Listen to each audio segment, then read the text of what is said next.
Sunday showdown at Coors Field. I'm Jenny Kavnar out in center field. Today, Jhoulys Chacín returns to the mound for Colorado as the Rockies try and complete their first sweep of the season against the New York Mets. Rockies baseball starts right now. This ball's well hit to center field. Laguerre's going back, still going back to the wall. Gone! Two-run walk-off home run! Charlie Culberson! How do you like that?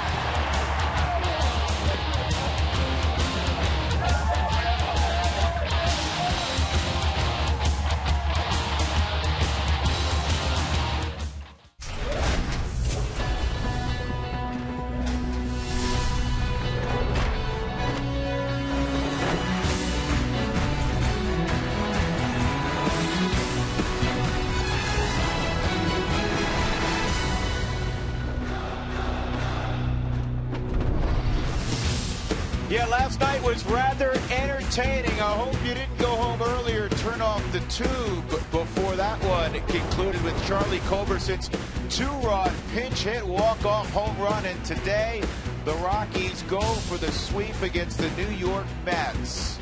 Welcome upstairs, everybody. With Jeff Houston, I'm Drew Goodman. Unbelievable night last night. It's one of those reasons we always say about sports, you never know what you're going to see. It's the last of the unscripted. Yeah, and that's what's fun about this game, because we always say it. You come to the ballpark, you're never sure what you're going to see, and last night was no different. I even go back to the earlier during the ball game when they scored that 8 runs in the 6th inning. You're thinking, wait a second, 8 runs in 1 inning? But this ball club did it. Ryan Wheeler led off the inning with the home run. Okay, it's 6-1. You're feeling pretty good about it. But then Charlie Blackmon comes up. I mean, this was 6 hits before Mejia could really even catch his breath. He comes into this inning leading 6-0. By the time he leaves, he's trailing in the ball game and he's on the loss side. They were also helped out by a double play that was not turned by the Mets, a drop throw at first base. All of those things lead to Nolan Arenado and that grand slam. Second career grand slam. Gave him a 23-game hitting streak. Let me add something else about that inning. Mejia had the shutout, right? It took 19 pitches for the shutout to go away and 8 runs to be placed on the board for the Colorado Rockies. And then there was Charlie Culberson. You're hoping that, Charlie gets a knock, ties up the baseball game with the runner on second base. He did a little better, didn't he? He did, and that's what a neat thing for Charlie, because he'd come into this game hitting 111. You know what it's like. He's 0 for 2. And it's just really one of those moments that a player lives for. Remarkable moment for Charlie Culberson. You couldn't feel better for him. He's such a great guy getting an opportunity, and he came through. He'll be in the starting lineup, in fact, today. We'll come back. We'll talk about another guy we haven't seen in a while. That'll be next.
Good to see that man getting ready to start a baseball game for the Colorado Rockies. 14-game winner from a year ago, Jhoulys Chacin. Rockies looking toward their 20th win of the year. They go 7 games over 500. Back upstairs with Jeff Houston. I'm Drew Goodman. The Rockies also going for their 5th sweep attempt of the year. They're 0 for 4 so far, so that'd be nice, especially a 4-gamer. Chacin is a welcome sight, isn't he? He really is, and he fits right in because Tyler Chatwood had to go on the DL, so he's moving into a slot that he's comfortable with. Remember, this is just going to be like his opening day. He did make 4 appearances down in the minor leagues on his rehab, but last year, as you mentioned, Drew, those 14 wins were a career high, innings pitched were a career high for him, quality starts, all of that. And his ERA was phenomenal because it was the 3rd lowest ERA for a starter in Rockies history behind Marvin Freeman and Ubaldo Jimenez. So you know that Chacin has the tools to do it. The shoulder's feeling good. Everything about it is saying he's going to go out there and have a great performance today. I think you said it accurately. They need him now more than ever. Close to 200 innings last year, and from this point forward, basically the beginning of May, they need he and De La Rosa to kind of anchor that rotation. So the Rockies looking to make it 4 straight against the Mets. We'll get it ready to go next. It's Colorado at New York. Come on back to 20th and Blake with us.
Sports is brought to you by your neighborhood Toyota stores. Toyota, let's go places. By Wells Fargo. Wells Fargo customers get your 2-for-1 Rockies club level tickets today by going to wellsfargo.com/Rockies. By Frost Brewed Coors Light, the world's most refreshing beer. And by Southwest Airlines. Find our fares online only at southwest.com. Another pretty day in Lodo with the beautiful Rocky Mountains as the backdrop. Collecting his thoughts before going to the mound, Jhoulys Chacin. And you heard during the pregame show, felt like there'd be a few more nerves today going out for the first time in 2014. Perfectly logical. You know, for Jolis, it's not just what he did last year, 14-10, 3.47 ERA. In his career with the Rockies, 37-41, so he's around 500.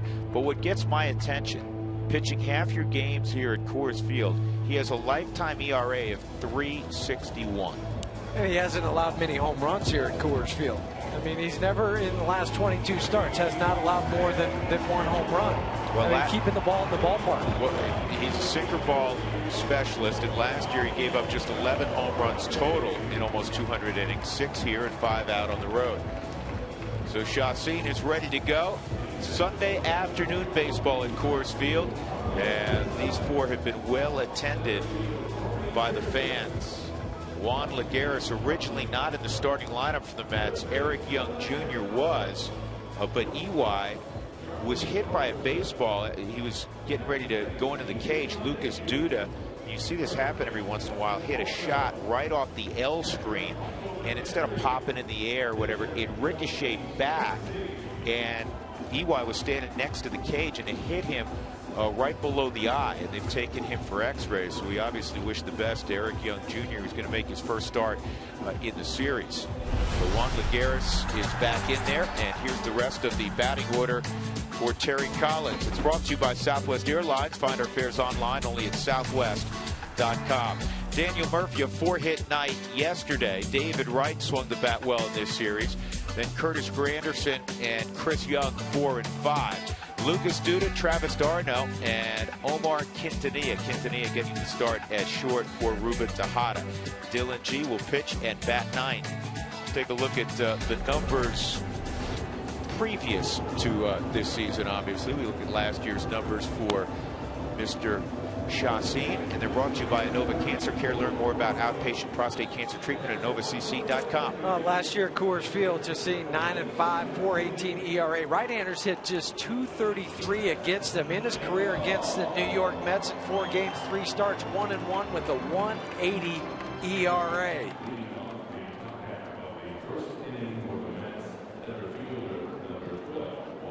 The key for me today with Chacín is his slider.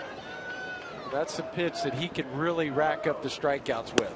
And his first pitch is a sinker over the outside portion of the plate for a strike on Lagares. Lagares riding a 12-game hitting streak. He took his last at bat to get that hit last night that kept it going. Breaking ball's in there for a strike. It's quickly 0-2. He punched out 3 times yesterday. And that's a base hit. That's a hanging curveball. Got way too much of the plate. Now it's easy pickings for Lagares. So a leadoff single. Defense for the Rockies brought to you by Excel Energy. Visit responsiblebynature.com today to learn more. Cargo's in left field. Corey Dickerson in center. Charlie Blackmon in right.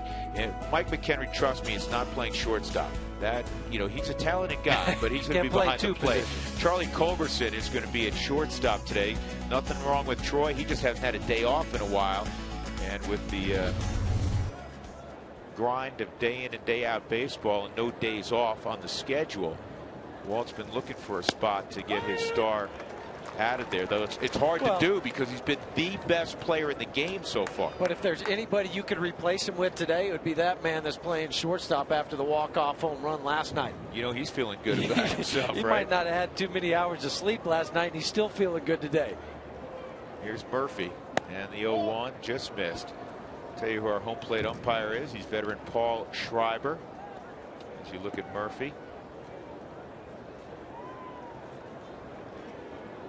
Murphy's hit 12 of his last 13. It was his 11th 4-hit game of his career yesterday. Here's something else. Since the start of 2012, he has 10 4-hit games, which is tied for the most in baseball with Miguel Cabrera. I mean, if you're tied with Cabrera on anything, you're doing really well. Just one of those quiet, unsung guys for the Mets. Just goes out there every day and just does his job. Curveball looks pretty good early. It looks real good, other than the hanger to Lagares that he threw on the 0-2 pitch. But very nice change of speed from the fastball, knocking off 12 to 14 miles an hour on the curveball. See if he can get a ground ball here. Nope, it's another base hit on a count that Chacin was ahead on. So you have an 0-2 single and a 1-2 single. Now you have to deal with David Wright. We saw this from Daniel Murphy last night. Just punching the ball to left field. Mike Shaw, Subaru, Supermo. It was down and away, but when it's away from you with the left-handed hitter, you're thinking you can just take the barrel of the ball. You're not trying to overpower it. And that was Daniel Murphy.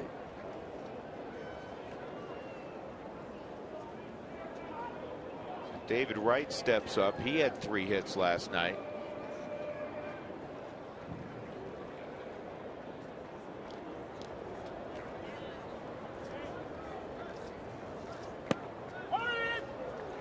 Strikes have not been a problem in the first 2 hitters. Getting ahead hasn't been the problem. Culberson's going to come in quickly. Let's just double check the sign, what sign they're going with the runner at second base. You want to know that as a middle infielder, so if you want to relay a sign to the third baseman or first baseman, you can, but also helps you with cheating into a particular hole. And Wright hits it in the air to Dickerson in center.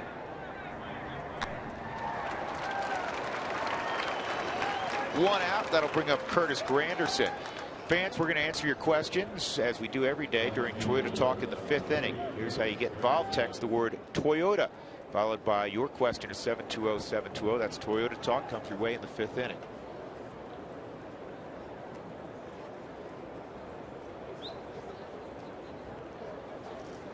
$42,000 on Friday. Almost 39,000 last night. This looks like it'll be a grand crowd here on a Sunday afternoon in early May. It's fun. They had the little leaguers walking around the warning track prior to the game, all dressed up in their uniforms.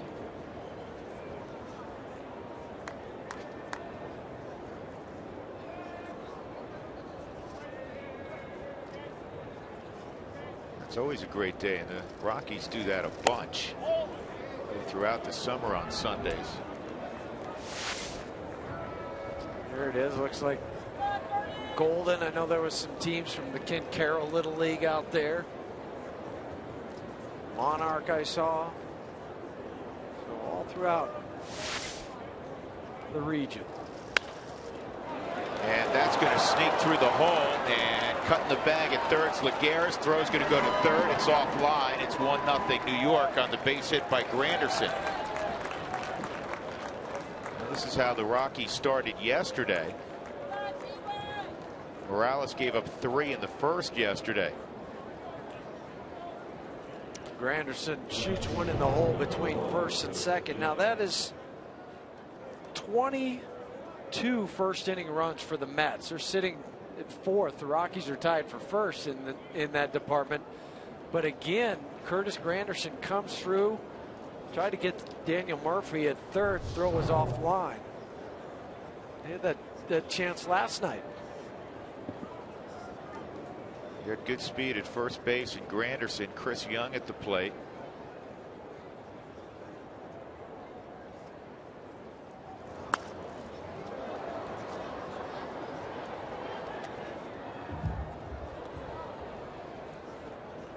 Mike McHenry with the Pirates the last few years. Last year he had a bad knee injury.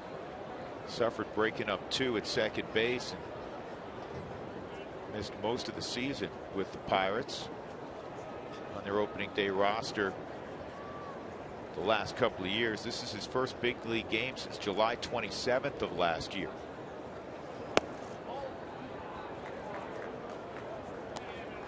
Subaru brings you the manager's challenge. If there's a questionable call, instant replay will be used. Brought to you by Subaru. Love, it's what makes a Subaru a Subaru.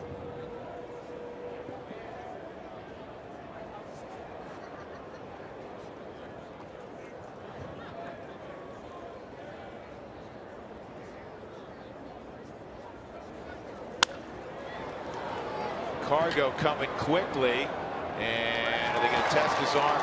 Well, they're bluffed, and they're going to get him. What a play by Arenado. What a play by Nolan Arenado. He leaped and threw to Culberson in one motion, and they get Murphy. Even when you don't think he's going to be a factor, he is.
Combination of a few different guys. The first cargo coming in, he makes a strong throw, a little high to Nolan, but watch when he catches the ball. As he's catching the ball in midair, he's transferring it to try to get Daniel Murphy, who thinks the throw has gone over the head of Arenado. Do you see where his head was? But then also Charlie Culberson doing his job, being over at third base, not being the spectator.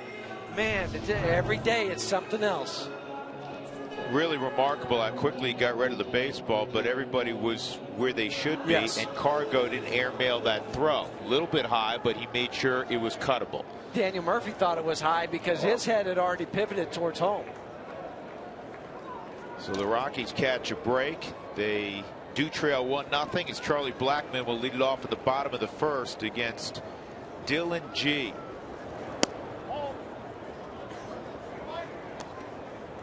Let's look at Dylan G's numbers, brought to you by Nova Cancer Care. Learn more about outpatient prostate cancer treatment at AnovaCC.com. He's been pretty good the last 3 starts, .86 ERA. And he's not a hard thrower like the rest of the guys that have started this the last 2 nights for the Mets. He's at 88, 89 miles an hour, changeup, slider, curveball, 4-pitch mix. He's got to be a lot like Chacin, to be honest with you. And he knows how to pitch. Falls behind early here against Charlie Blackmon, 3-0. G's one of those unheralded guys, but he's a good pitcher. Well, he has to shave the corners. He has to be down in the zone. If it's up, he's going to get hit hard. Doesn't walk many guys, but he doesn't give up many hits with runners in scoring position. 3-2. Like Hunter Pence, he went to UTA, University of Texas at Arlington, in his native state. Just out of Cleburne, Texas. It's about 30 miles south of Fort Worth, so it's a pretty easy drive from home for mom and dad to be able to watch him for the Mavericks. Yeah, his dad's a fireman in Fort Worth. And that's in the air to Chris Young in left.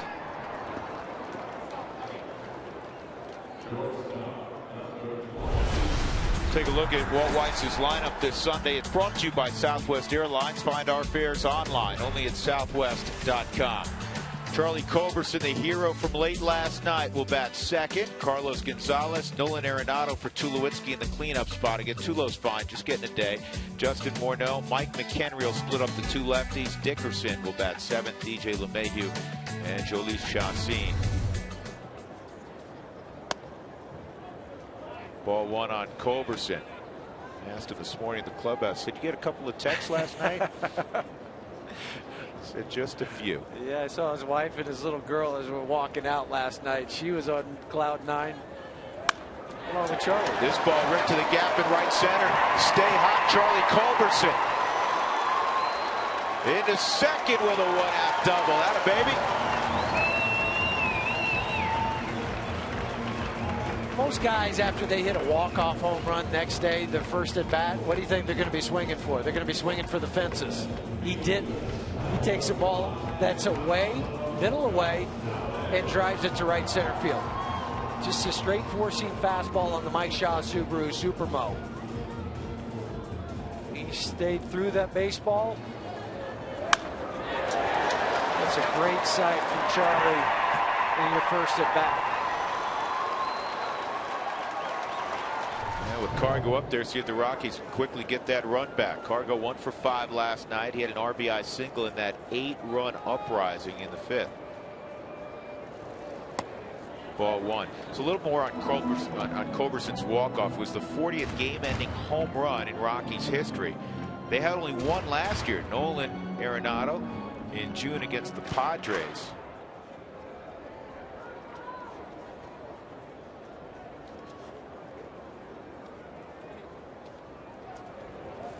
Well, and here's last night. We're not getting tired of seeing this. No, not at all. Nobody is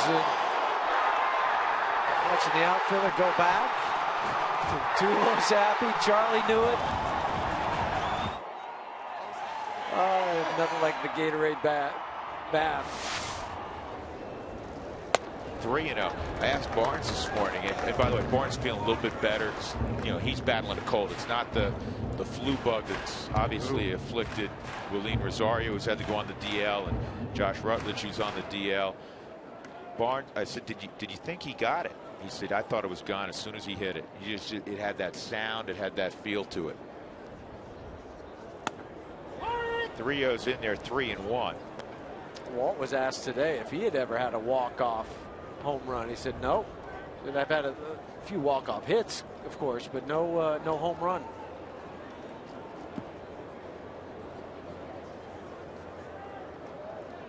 One out, Culberson at second. And Cargo pulls it toward the hole, and Murphy was in the hole. He was really shaded in that direction. Ordinarily, that's a base hit. So Culberson to third with 2 outs, and it'll bring up Nolan Arenado. The Mets defense is brought to you by Excel Energy. Visit responsiblebynature.com to learn more. Well, Eric Young Jr. was originally going to be in left field. It's Chris Young. Chris was going to be in center. Juan Lagares was not in the original lineup. David Wright, Omar Quintanilla is at short for Tejada. And Travis d'Arnaud behind the plate. d'Arnaud had last night off. Did a 3-run home run a couple of days ago in the Rockies 7-4 win. It's the first time in Nolan's career he's hit cleanup. But it makes the lineup just set up perfectly, because you can start off with the left-hander and then the right-hander. Cargo's lefty with the righty here. Justin Morneau, it just fits. And it helps when you have a 23-game hitting streak and all the other numbers sure. that you can talk about. It's why Mike McHenry, who has popped, was inserted into the 6th spot in his first game back with the Rockies, first game in the big league since last July, to split up the other 2 lefties, Morneau and Dickerson. He works underneath this one. It's a high fly ball to Young in left field. So the Rockies threaten. Culberson ends up at third base. 1-0 New York as we go to the 2nd.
Little League Day 2014. That's what today is. That's why the Little Leaguers were here, because it was this year 75 years ago when Little League first started in Williamsport, Pennsylvania. A guy by the name of Carl Stotts is sort of the grandfather of Little League in that renowned place for Little League. There were 3 teams originally in 1939. It was Lycoming Dairy, Jumbo Pretzel, and Lundy Lumber. This is Aiden sitting next to me, guys. He's 10. He's from the Stapleton area. He's a Little Leaguer. I know when I played Little League in 1970, when I started a long time ago, we had our names of just local mom pop stores on our jerseys. I don't know if that rings true for you, Drew and Jeff, but I played for Lou's Thriftway in Sunnybray in Yardville, New Jersey. So you played for Lou's? I did. Did you play for Lou's Thriftway? No.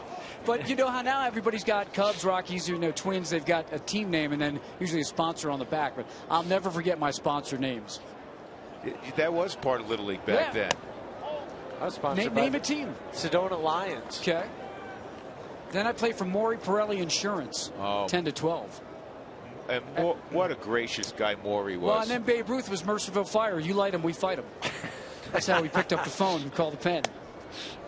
We were the Pound Ridge Roadrunners. Dougie said he was with the Spring Pharmacy. So that's where it all started, huh, Doug? Lucas Duda with a 3-0 count. And on 4 pitches, he walks. That's a contrast to the first inning. First inning, Chassin gave up 3 hits, but he was ahead of everybody.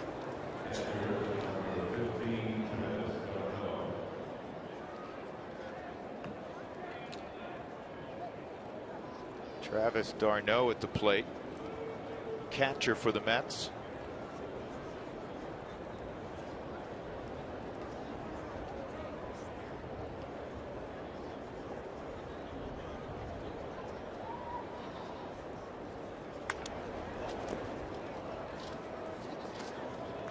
Chassin did not throw a bullpen session during spring training. He had a shoulder strain that became evident right as pitchers and catchers arrived. So he never really got on a mound, and that's why he's not making his debut until early May. And is he 100% yet? He has no pain in the shoulder. That's number one, and that's terrific. But in terms of strength and crispness of pitches, it's probably not going to be there for a couple of starts. No, even going on a rehab assignment, which he did. He made 4 starts, 2 in Modesto, 2 at Colorado Springs, 18 innings during those 4 starts. But your adrenaline is not the same as what you were accustomed to at the major league level. So you'll go out there, you'll get your work in, but it's just not the same. Knocked down by Chassin, and he scoops it to second. That's a good job by Jolis to hang in there. Able to flip it to Culberson, and they get the lead runner 1 out. A line drive up the middle. If he caught that, he probably would have Duda at first for the double play, but still has a wherewithal to pick it up and underhand it to get the lead runner.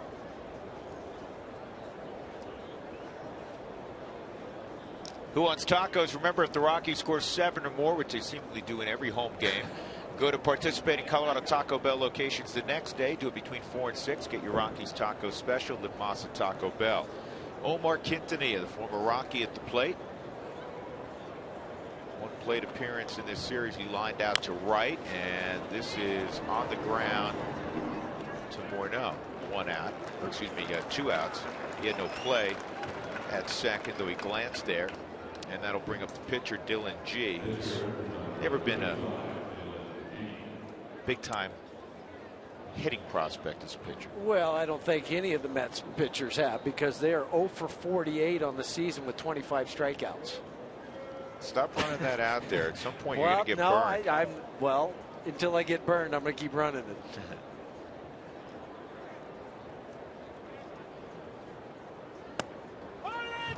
Oh, you want to be at Coors Field when the Rockies take on the American League Texas Rangers May 5th and 6th. That's Monday and Tuesday, with value packs available tomorrow, May 5th.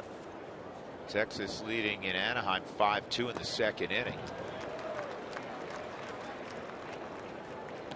Well, the only reason I brought up that stat because the Mets set a record. They broke a streak that was held by the St. Louis Browns in 1914.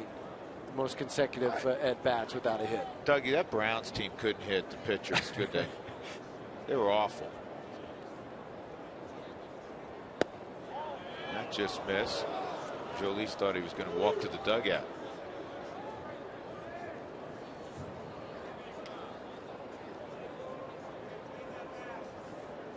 Mets last night lose 11-10.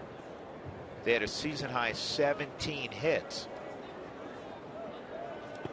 You know, they came into the ball game yesterday batting .221, which is the second worst mark in the NL. So they break out offensively for Terry Collins.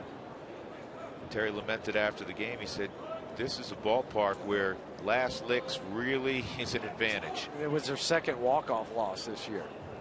They had 13 of them last year. That's a bunch. And Chacin gets the strikeout of Dylan G. And now Huey, it is 0-for-49. And 26 Ks. Middle of 2, 1-0 New York.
Libations flowing and good baseball beneath.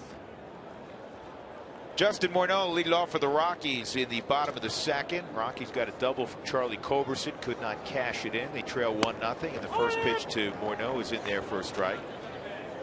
Justin got a couple of plate appearances yesterday, came in a double switch.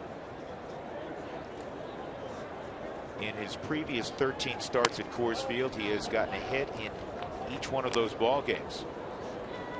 Overall, earlier this year, he had a 13-game hitting streak. He's had a terrific start to his Rockies career.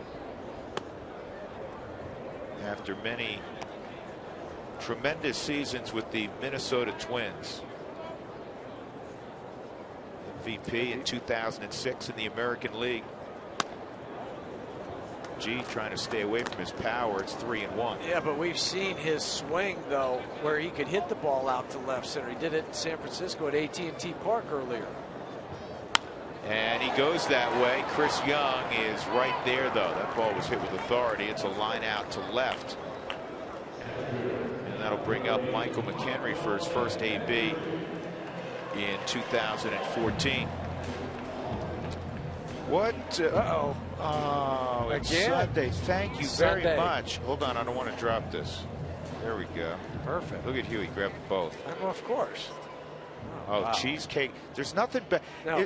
Whoever came up with the concept of cheesecake on a stick, I love that person. Thank you Thank very, you. very much. Thank you. You can have these too at the ballpark. It's right on the main concourse. Hold on, Dougie.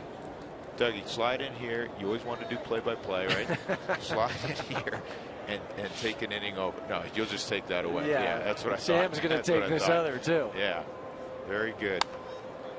Why don't you do like Frazier? Frazier just takes the rest of the inning on each. Just stop. That cheesecake. How hard was it for you to get that cheesecake up? I didn't want to, but I knew that you're going to get it back. Yeah. I'll have a couple of bites out of it. Thank you. That was really nice. Those are berry kebabs. Another great reason to come to the ballpark. Right behind home plate on the main concourse. So all those times where you say, hey, I'll be right back in the middle of games, that's where you're going? It's only a couple floors down. I walk by it when I'm going out to the pregame set sometimes. Get the express elevator. Good for you. 1-2 on McHenry. And G with his first strikeout of the ball game. And with 2 outs, that'll bring up Corey Dickerson. Auto glass issues, trust Safelite online at safelite.com. Phone number 303-287-5000.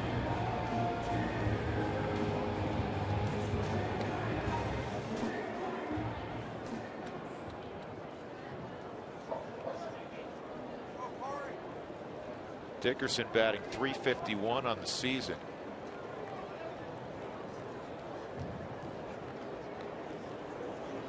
And Corey waits and drives it to center for a base hit. If you watch his approach, he just, I'm telling you, he's a hitter. Balance. He's balanced. He generates a lot of drive through his swing. Now He swings with power. Yeah, just watch this area right here. Watch his balance in his legs. When that front foot comes down, he's not off balance at all. You got the good leg drive from the back. The heads fall on the barrel of the bat. Great swing. So here's DJ LeMahieu. Outside on DJ. He was on a couple times last night. 1 for 3 and a walk. Typical game for LeMahieu.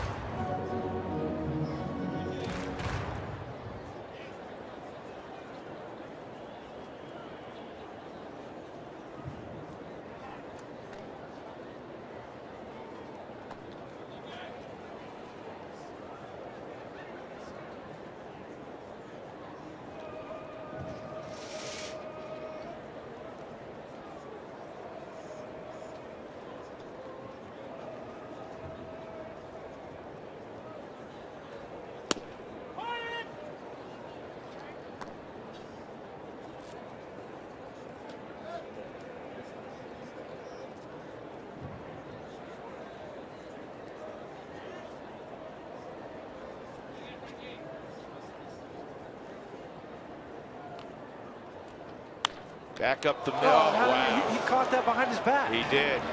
He did. That was going to be a base hit. He just stuck his glove behind his back and snagged it. Yeah. It was all luck.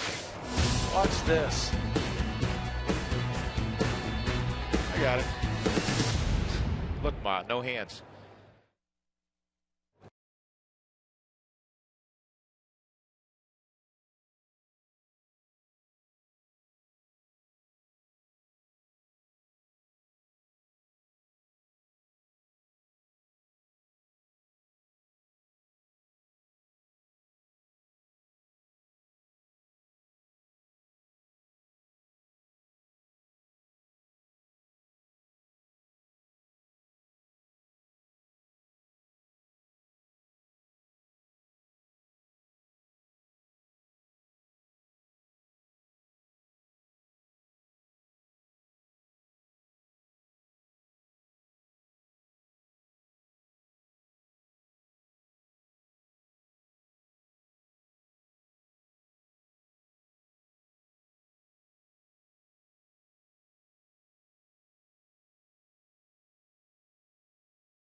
It's time for you to tweet us your Rockies fan photos using the hashtag #COFanPhoto for a chance to have it shown during an upcoming game broadcast. It's brought to you by AT&T. Still eating, Huey. What? Exactly. Finish that last strawberry. Top of the order for the Mets. Juan Lagares fouls it off over our heads into the upper deck.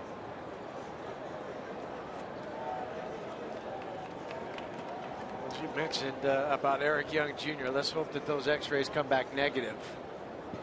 It's hit below the eye during batting practice. Hate to hear that. And it was going to be his first start in the series. There's probably a short toss drill where that cage is, or the L screen is not very far away from the hitter. Just ricocheted so hard off there, just didn't have time to react.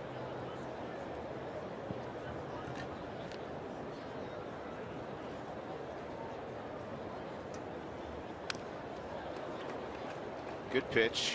Better finish on the pitch. More out front with the 79-mile-an-hour off-speed pitch.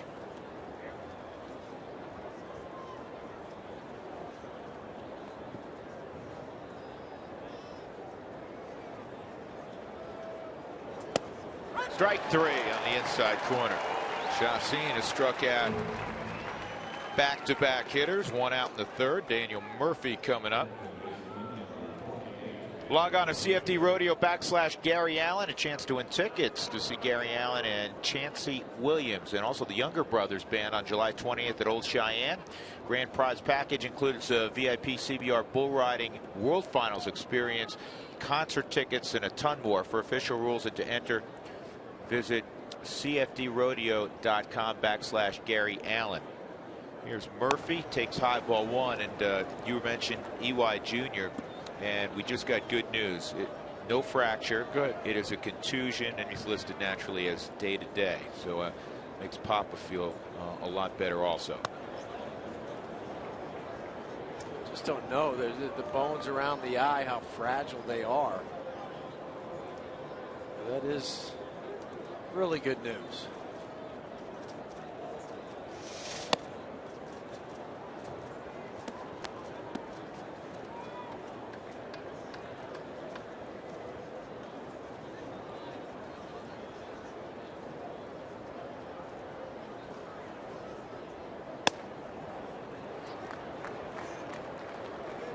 Daniel Murphy walks, and that'll bring up David Wright. Second walk allowed by Chacin. 3 out of the 4 pitches on that walk were in the same location.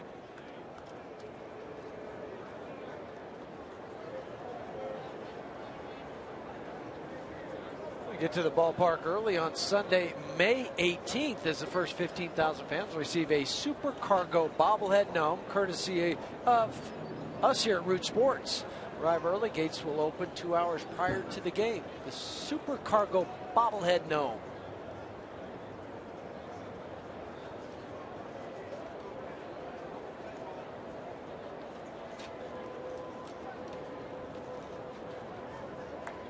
We were mentioning how time flies last night. It seems like it was, instead of saying the cliche of yesterday, the day before yesterday, that David Wright and Jose Reyes were 20-year-old phenoms that the Mets were going to build around for years and years. David Wright still in New York, and this ball's drilled to deep center field, and it is off the wall. Dickerson's going to fire it back in. Green light to Murphy, and the throw to the plate, not in time. So David Wright hits one 415 feet off the center field wall to make it 2-0.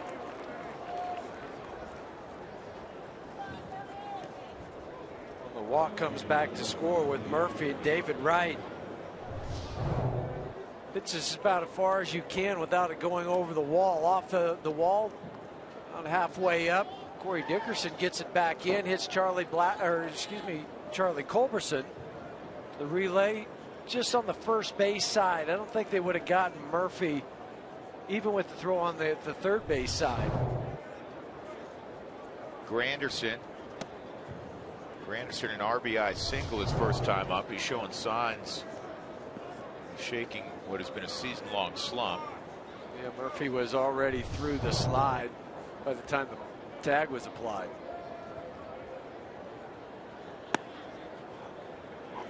How about this for David Wright?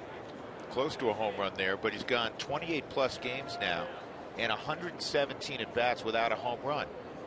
It's the longest drought of his career.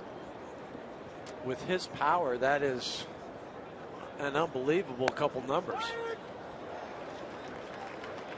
2-1. The RBI he just produced is 893rd. #1 all time for the Mets. Darryl Strawberry second at 733. 160 in the rearview mirror. 3-1. He's their team leader with 17.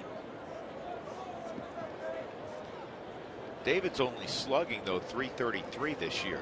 He's got a career slugging percentage of over 500. That'll turn around though. He's too good a player not to. Way outside, Granderson walks. Third walk allowed. It does set up a force all the way around with 1 out.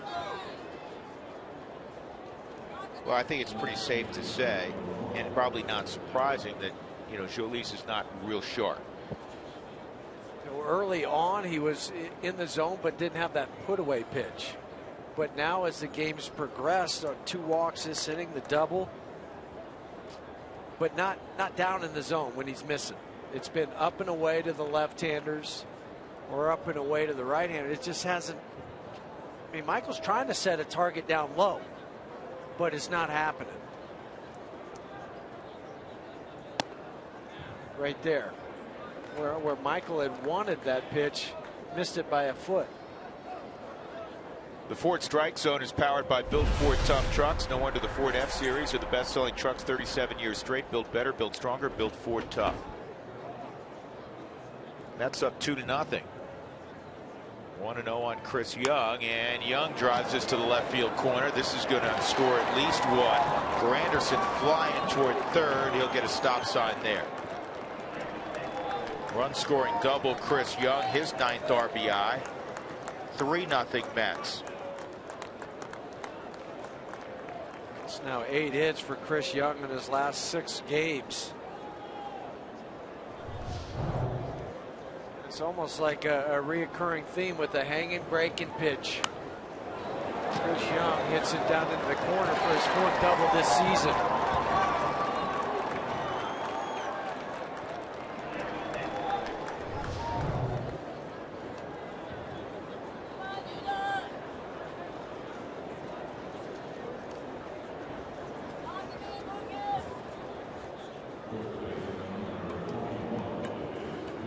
The infield plays this with Duda, the big strong power hitting first baseman. Do they play in? They are on the left side. Now here comes DJ sliding closer to the grass. Rockies are going to load it up. Yeah.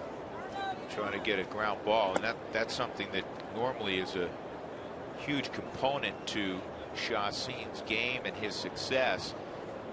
And we haven't seen many balls on the ground. No, but you do have that chance because you have the young hitter in Darno coming up. Catcher.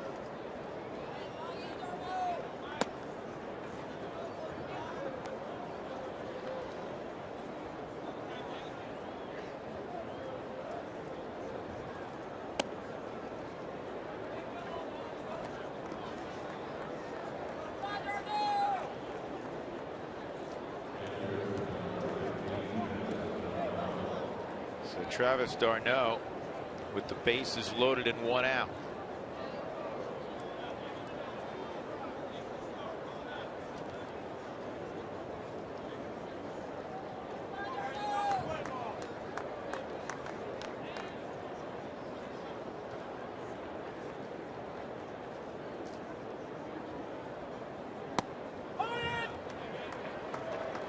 That's a strike, but even that pitch, that's not where he wants it. No, and if it would have been a more seasoned hitter, he would have swung at that pitch. Chacin induced 30 ground ball double plays last year, which was second best in the big leagues to Adam Wainwright of the Cardinals. He needs one right here. He's got a chance. There it is. 4-6-3. Mets do come up with a pair of runs. They have a 3-0 lead. Middle of inning number 3.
What's next? The Texas Rangers here and there. 2 here, 2 there. And then it's on to Cincinnati to see the Reds of Brian Price. Different to see Cincinnati and not say Dusty Baker and go visit with Dusty. Taking the year off. Chapman's still rehabbing, but he hit 101 the other day in his rehab. He's just getting loose. Jolie Chacin at the plate, jumps out of the way at strike 1. Chacin, Blackman, Culberson. Rockies now down 3-0. They've been out hit 5-2.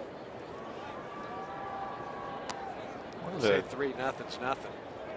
Last night it was 6-0. Yeah.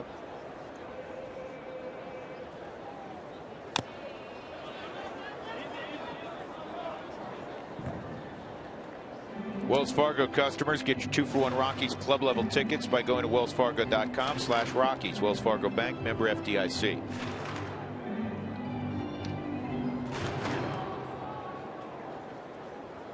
One of the interesting notations about Dylan G. Good looking families at the ballpark today. Dylan G in 26 of his last 28 starts has worked at least 6 innings. That's a reliable guy in this era of baseball. Right, and pitch counts and everything else that goes along with it. Yeah, that dates back to June of last year.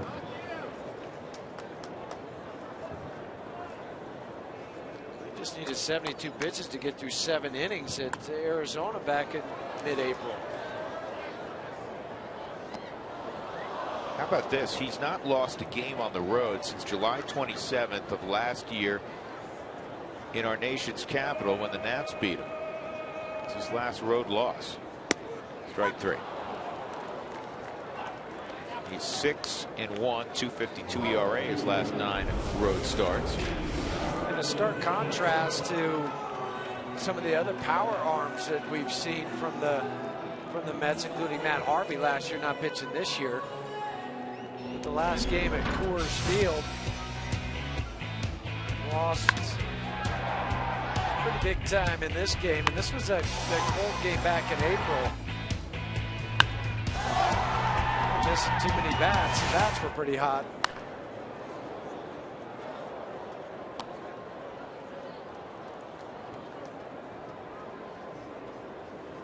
And that's good to see Junior back in the Mets dugout. He was taken to a hospital, had the eye checked on. Again, no fracture. Listed as day-to-day. He was hit, if you're just joining us, in a kind of a BP mishap. Ball ricocheted off the cage, came back and hit him beneath the right eye. And that was in the tunnel underneath by the visitors' clubhouse. Neither club hit on the field today, which isn't unusual for a Sunday day game.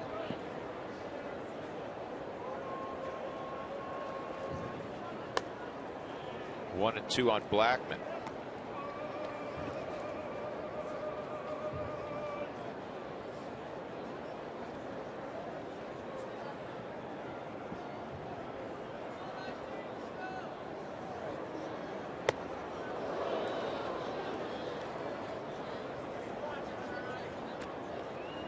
He's not afraid to pitch inside, even with an average fastball. But then he likes to throw the changeup off of that, and it's a circle change.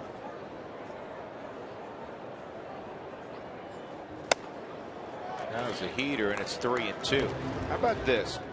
WAR refers to, in baseball, wins above replacement. And replacement is a guy who comes up from the minor leagues and is thought to be an average player. And he gets a strikeout of Blackman. And so if you look at WAR and let's say the number is 1, it means that if you're a 1 over the course of 162 games, or at that point in time, if it's 30 games in, you have been worth 1 game more in the win column than if somebody of just average talent was coming up and replacing you, if that makes sense. And there's all kinds of, there's different WARs. I mean, Baseball Reference has one, Fangraphs has one. Some teams actually do their own WAR. I know the Rockies do that. And the point of this whole diatribe here is that through the first 32 games, Charlie Blackmon's at 2.3, which is tied for second best in baseball with Mike Trout, who's a pretty good player. In other words, they're saying if Blackman wasn't participating the first 32 games and he was replaced by somebody of just average ability, the Rockies would have 2.3 less wins. Number 1 in baseball, as you know, is Troy Tulowitzki right now at 3.3, which is the highest figure anybody can ever remember 32 ball games into a season. And that's why it's imperative that he stays healthy and that he continues to do what he's doing by staying out on the field. I know today's just a day off, but that's why they're giving him today off. So he's out there for 10 days straight, so he can have that high WAR number that you speak of. If you had a 3.3 at the end of the year, that would be outstanding. He's got it after a month of baseball. And again, it means that if somebody just of average ability was replacing Troy every day at shortstop, but defensive metrics are taken into account also. This ball's well hit again by Culberson, but retreating and making the catch is the right fielder Granderson. So again, Tulowitzki's been worth more than 3 victories already for the Rockies.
cold, hard facts. And this one kind of goes back to last night because Kyle Farnsworth gave up the walk-off home run to Charlie Culberson. Farnsworth drafted really late in terms of rounds, and these are the 5 active players drafted in the 47th round or later still playing today. When you talk about the Rockies, Boone Logan was drafted in the 20th round by the White Sox, but he's the player on the Rocks that was drafted the latest. It's kind of a Hollywood thing too, and I wanted to ask you about this. Like, how do you get? So you were a free agent, you were signed in August. Does somebody, we have this Hollywood notion, somebody comes off the street and finds you throwing 100. How did that work with you, Jeff? Well, I was playing in the National Baseball Congress World Series in Wichita, Kansas, for the summer team that I was playing on, and there were scouts there watching, and I just ended up talking to the Montreal scout. Said, I like you, I'd like to sign you. I said, sure, where do I sign and how much? He said, well, I'll sign you and you get $1,500 and a plane ticket and a chance. So were you just playing in that tournament? Yes. It wasn't. That was after my senior year in college. So they hadn't been following you? No. So if I don't sign there, then I just go back to school, and that was it. But they signed me, and I ended up going to spring training the next year, made the club, and 3 years later, I'm in the big leagues. That's pretty. Yeah. Everybody has a story in baseball, and that's an interesting story. And it's not probably as unique as it's pretty unique, but it's not as unique as many would think, because the people that populate this game are not all first-round picks or huge bonus guys from Latin America. No, those guys might get more chances, but there's other guys that just, as we showed on that graphic there. It doesn't matter where you're drafted, because you're going to get a chance to show your stuff, and then after that, it's what you do with that opportunity. Dylan G lines it to center field. Dickerson is there. 2 outs. Can I say it now? 0 for 50? Sure. It's a milestone.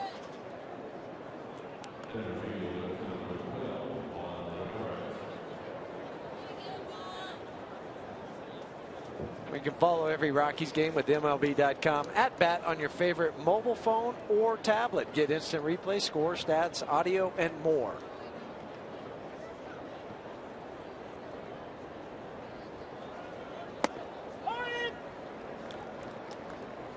Juan Lagares single in the first inning to extend his hitting streak to 13 games, which is a new career best for Lagares. And that's going to be tough to catch. Dickerson knocks it down. Lagares trying for 2. He's going to have himself a double.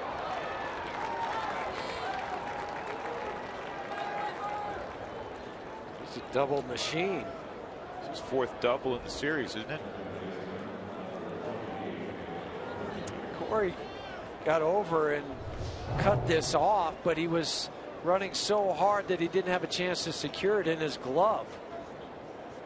Just knocked it down and then drops in front of him. But Lagares, coming off the DL on Thursday with the right hamstring strain, shows no ill effects there.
Two balls and a strike on Murphy.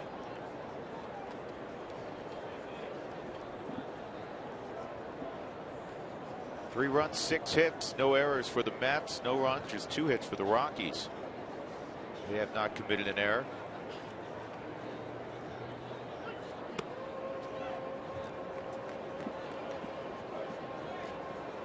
After the first at bat to Murphy, when he had in 1-2 and gave up the base hit. He's been stayed away and really hasn't even challenged him.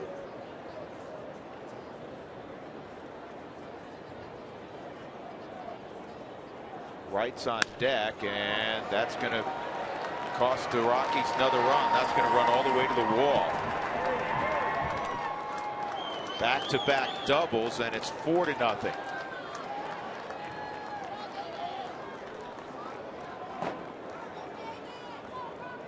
Not a lot of finish on his sinker. No, because he's flying open with the left side, just not finishing out in front to get the downward action that you need.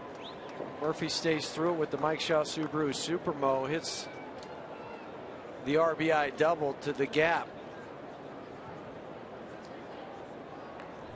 Short, compact swing for Murphy.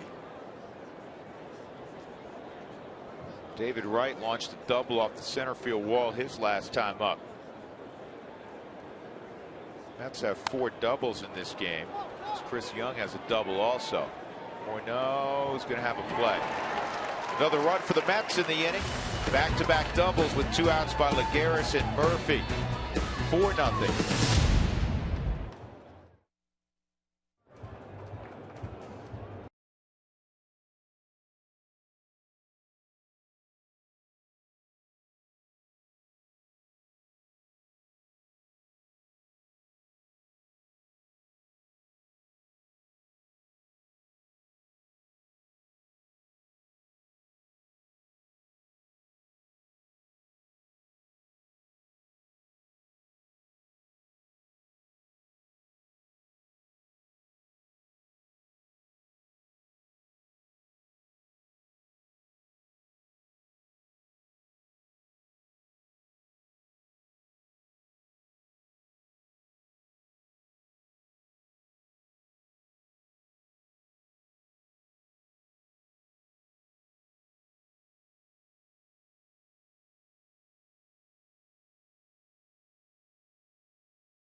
Got you covered. See the best highlights and plays of today's game tomorrow, 1 hour before first pitch between the Rockies and Texas Rangers. It's called Rocky Double Play. Cargo in the 4th inning. Nolan Arenado, Justin Morneau against Dylan G.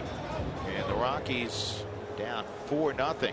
As you know, they were down 6-0 in the 5th yesterday when they erupted for 8 runs on 19 pitches from Henry Mejia. Inside on Cargo, who grounded out sharply to second his first time up. Got a modest 5-game hitting streak going. Good numbers career-wise against Dylan G.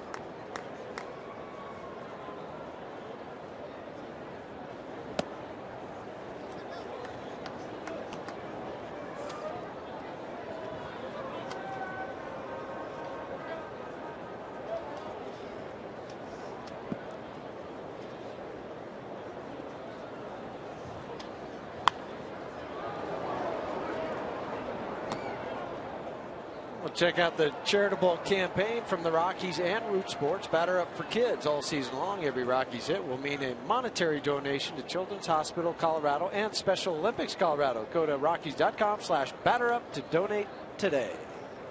2-1. 3-1.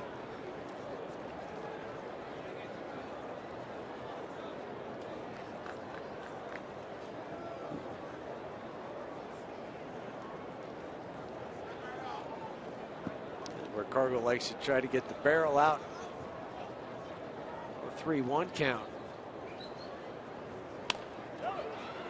Yeah, he got a pitch to hit again, and that's where you're just a little bit off. We've seen him ground out to second base, or in this case, it's to the first baseman due to an inordinate amount of times over the last 3 weeks.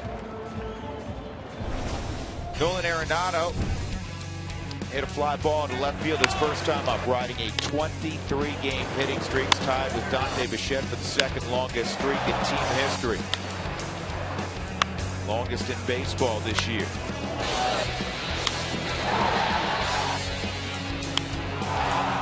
Way back on April 9th.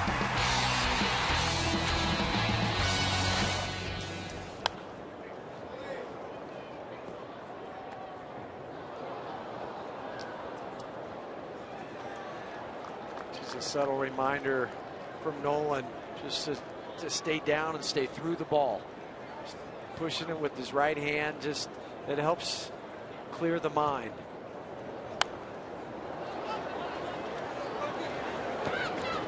No play for Darno. It's 0-2.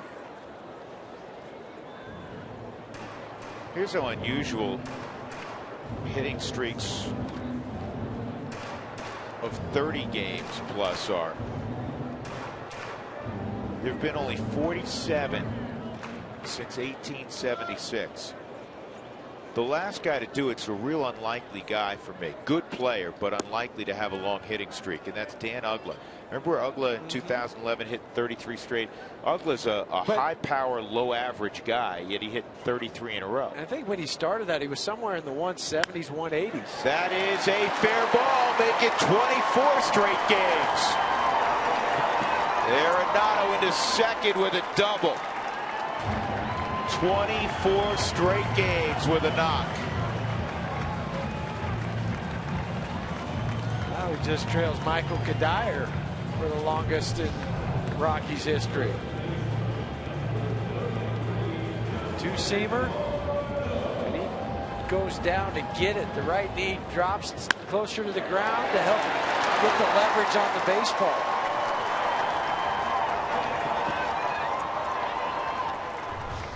This is in a great place, offensively and defensively.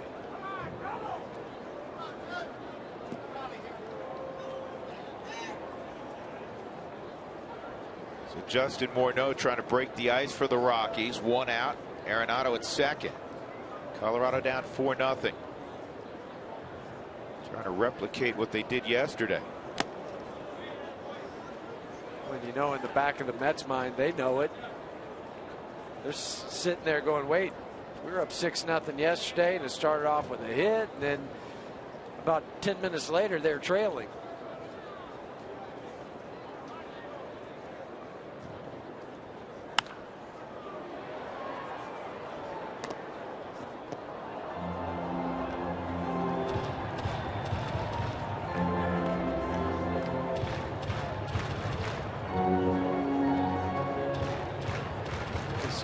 Didn't lose his popcorn.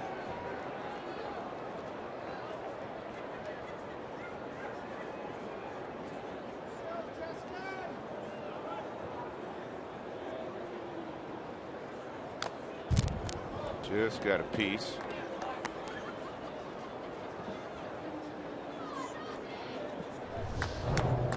Right off the catcher's mask.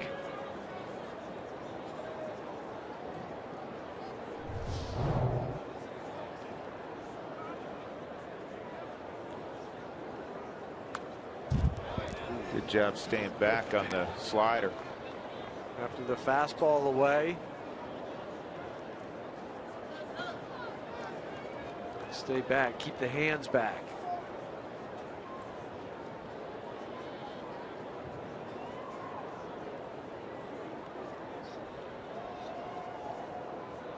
Another 0-2. Boy, that's a good pitch. Well, that's where the pitcher wants to throw it. He's thinking the hitter will fish for it. Most hitters would, but not Justin. That's just a ball's width off of the corner of the plate. And a high fly ball to shallow right. Granderson's coming hard. He doesn't see it, or does he now? Not until the end, because he plays so deep. Back by the warning track. Ball shoots up. Daniel Murphy has no chance of catching this. And at the end, Curtis Granderson's yelling, "I've got it." Let's see if Mike McHenry can come through. Mike struck out his first at bat, came up in the Rockies organization, and went to Pittsburgh. Of course, Clint Hurdle knew him well there, so it was a natural McHenry to go and play for Clint.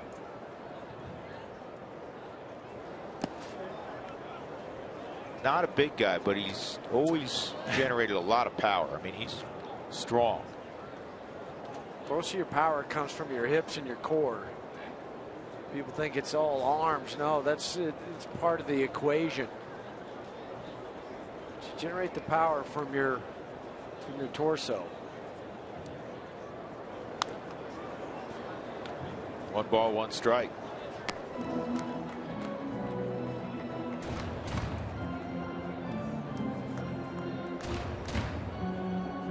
Auto glass damage, trust Safelite. Online at safelite.com. 303-287-5000.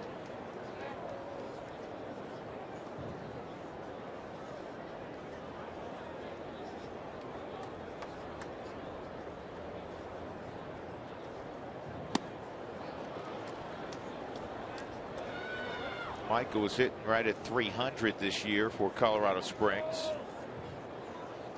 Again, Willeen Rosario is on the disabled list. Retroactive to the 2nd of May, so he'll be. It's a nasty bug going through the clubhouse. Be eligible to come off on the 17th. Would also give him a chance to heal the hand. Yes, it will. That's not why he's on the DL, but it's. Think about where the Rockies are. They're 19 and 13.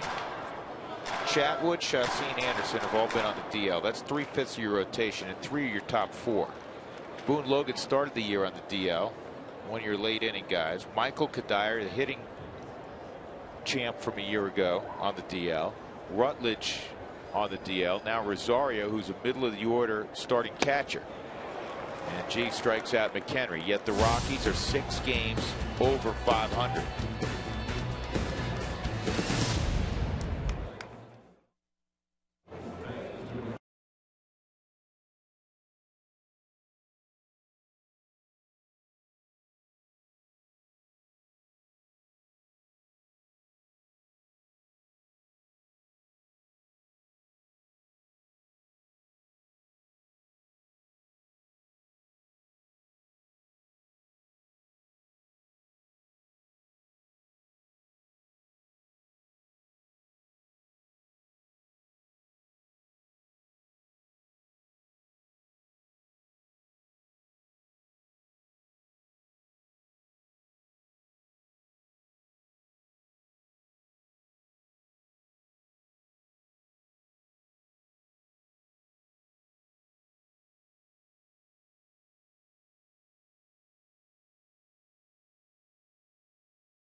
To you by the Ford Super Duty, built better, built stronger, built Ford tough.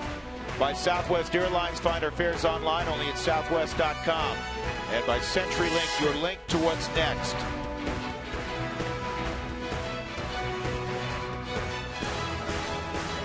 Big crowd at Coors Field waiting for that Rockies offense to erupt. Dylan G has pitched well so far. It's been a tough first outing for Jhoulys Chacin. He's given up 4 runs on 7 hits through 4 innings. The only inning that the Mets have not scored in was the second inning. And it'll be Curtis Granderson to lead things off, batting cleanup today for Terry Collins, then Chris Young and Lucas Duda. So our Twitter talk inning. Let's get to some questions. Why double switch versus pinch hitting? Basically, if you're trying to get some length out of the pitcher that you're bringing into the ball game, and his spot is due up in the very next inning, that's why you would double switch. Just buys you some time before you have to make another decision.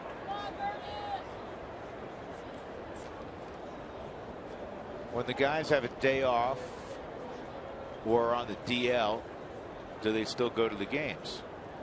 Absolutely. I mean, Tulowitzki has a day off, but they may use him later on. Just means he's not starting. I mean, it depends. Justin Morneau yesterday was given the day off, but he was double switched into the ball game and ended up playing a few innings and having a couple of at bats. In the case of, I will say this, in the case of Rosario and Rutledge, because they have an illness, and obviously the club doesn't want anybody else infected, they're not with the club right now. But Michael Kadire, he's at all the games. He's been traveling with the Rockies. He's been eligible to come off the disabled list for a couple of days. Not ready yet, but you know, he's working out, doing everything with the club. But even somebody like Brett Anderson, who might not be back for another 2 months, he still travels with the club. Yes.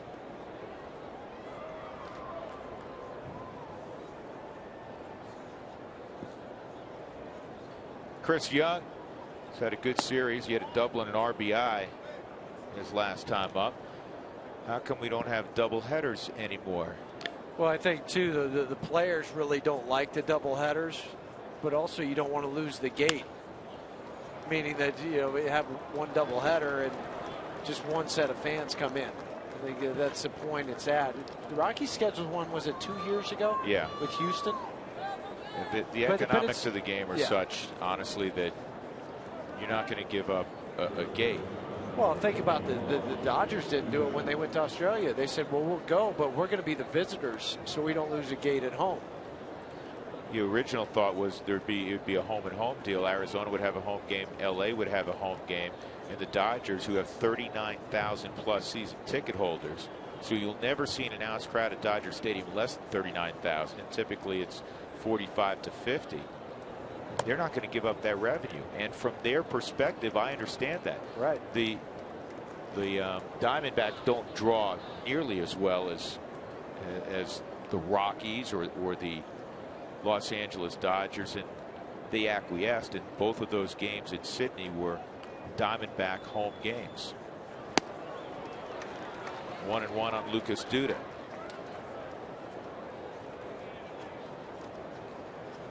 Who hits for a pinch hitter when the team bats around, like in yesterday's fifth?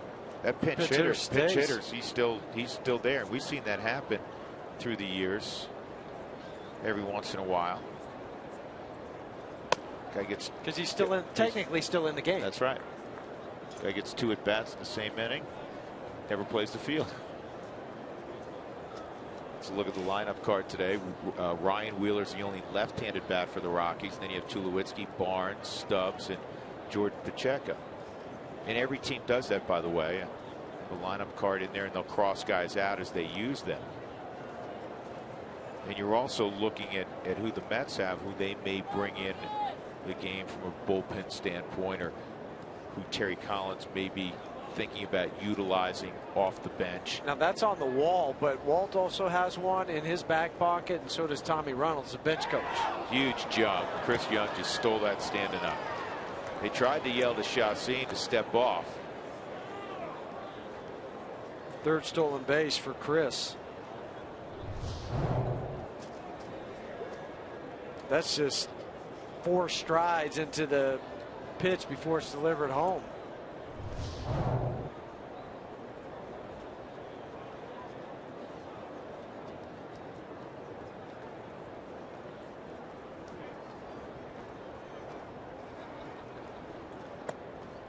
And now walk to Duda. That's the 5th walk, 1 intentional by Chacin.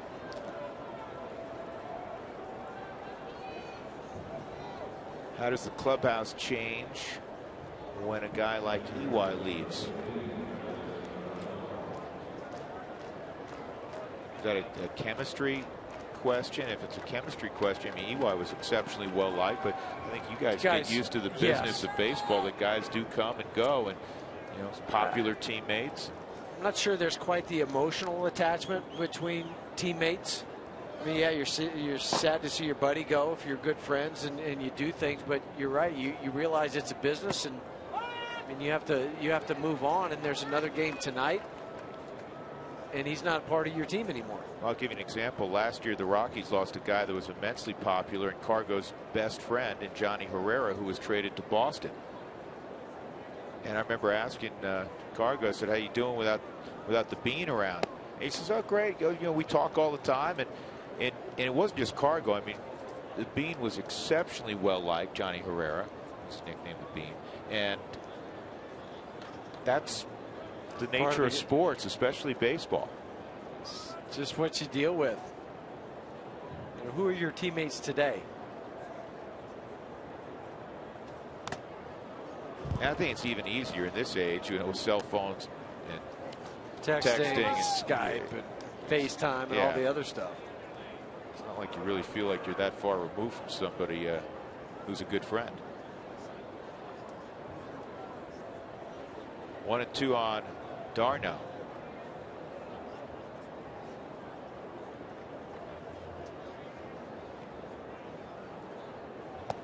And d'Arnaud's gone. 2 outs. Third strikeout for Chacín. Probably one of his best sliders today. Really finishes this one with the slider grip and the depth with which it broke.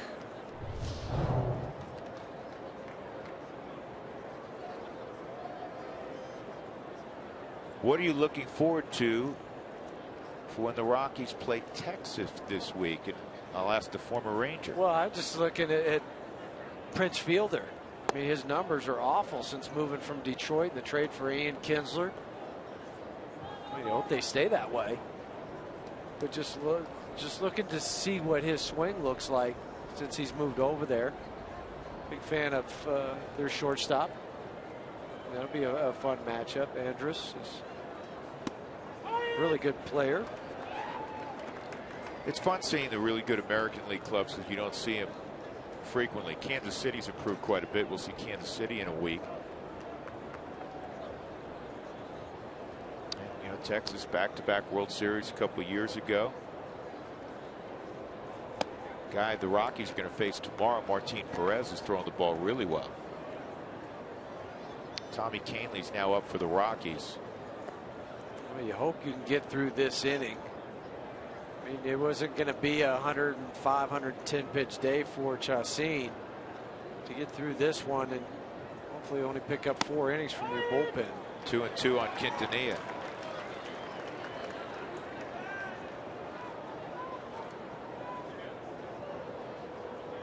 Chris Young at second. He singled, then stole second, standing up. It was his 125th career stolen base.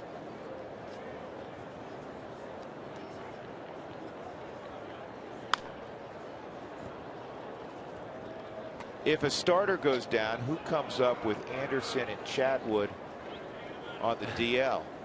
That's a very interesting question. Who's the next guy? There was a piece in the paper today, and it was timely, on Tyler Matzek, who's throwing the ball very well. Talked to a couple of scouts who, one scout said he's the best pitcher they've seen in minor league baseball this year. Of course, Eddie Butler's not far away. Swung on a miss. So Chacín makes a pitch, strikes out Quintanilla, leaves Young at second. We'll go to the bottom of the 5th. The Rockies trailing 4-zip.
trail 4-0.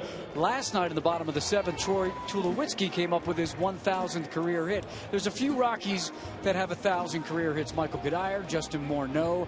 On the coaching staff, EY, Vinny Castilla, and of course, and I had to ask him about it, the skipper, Walt Weiss. My 1,000th hit, I think, came in Atlanta, my first year in Atlanta. Just a lousy single. But, yeah, I do remember it. Yeah. A lousy single, he says. Well, he ended his career here in Colorado in 1997 with 997 hits, guys. Opening day, March 31st, 1998, his first game as a Brave. He goes 3 for 3 and gets to 1,000 hits. I was a little bit more excited about it than he was today, but that's because I look up the numbers and I didn't play in the big leagues. But yeah, Walt's got over 1,000 hits in his career too. That's a really nice milestone. Corey Dickerson, Mark leading off here in the 5th inning. The Rockies have 3 base runners against Dylan G. A double in the first by Culberson, a single by Dickerson in the second, and a 1-out double by Nolan Arenado to extend his hitting streak to 24 games. That came in the 4th inning. 2-0 on Corey. He's hitting .423 his last 9 games. Didn't pull the trigger there. It's 2-1. Just 70 pitches for Dylan G. 41 for strikes. He's come just as advertised with the sinking fastball, 89, 90, 91 miles an hour, changeup, slider. Just keeps you guessing. Big thank you again for those texting in during Toyota Talk. We do it every day in the 5th inning. For a bonus question to be answered, go to Root Sports Facebook page. It's facebook.com/RootSportsRM. 2-2 on Dickerson.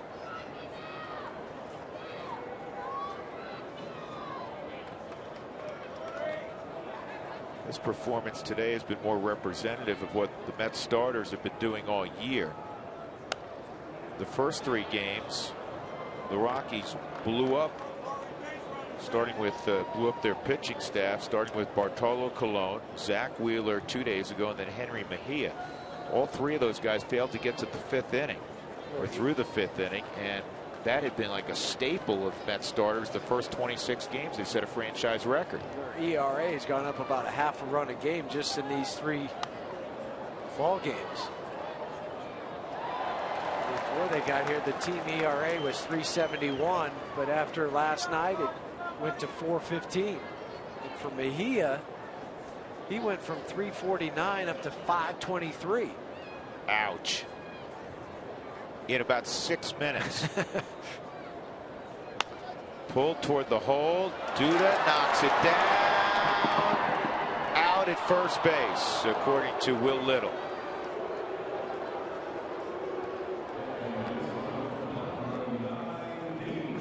DJ LeMahieu's kind of just hanging out there. He's waiting. You know, everybody gets involved in the replay process. And he's out. He's out by plenty. Not even easy close. Look from the Mike Shaw Subaru Supermo. Foot's on the bag, ball in the glove.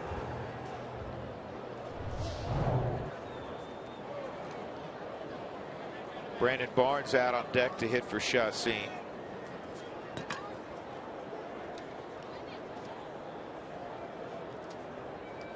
Tom McCainley still up for Colorado.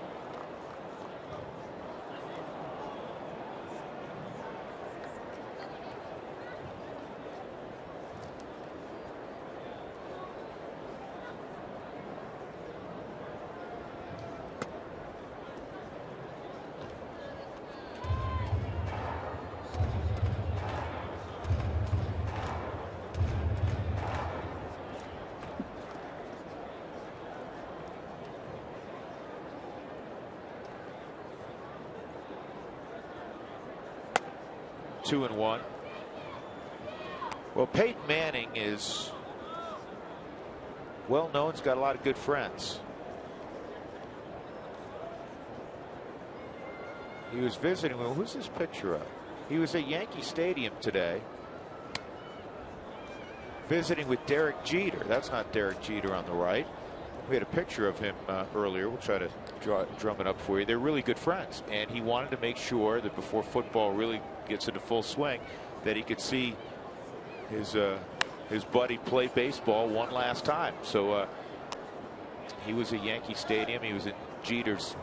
He was down on the field before the game during batting practice. Then he was in Jeter's suite with his brother Eli during the game. The Yankees lost to the Tampa Bay Rays today 5-1, and Jeter was 0 for 4. He did mention he wanted to see Jeter play, but he also knew that the Yankees weren't coming out to Colorado to play the Rockies, so he had to go back there and watch Jeter.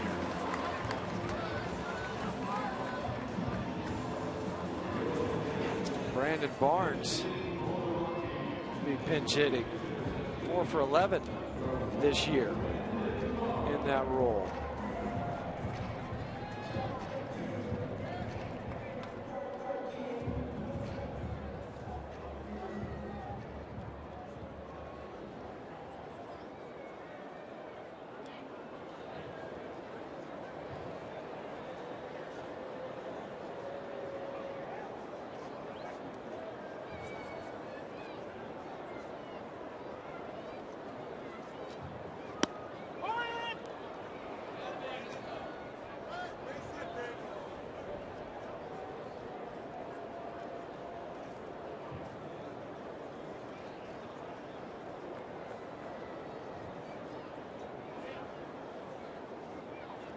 One strike count on Barnes.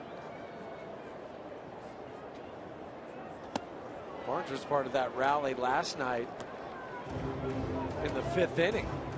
We had the check swing to shortstop. Attempted to turn 2, and the first baseman dropped it to keep that rally going. Turned out to be a big play. Huge play.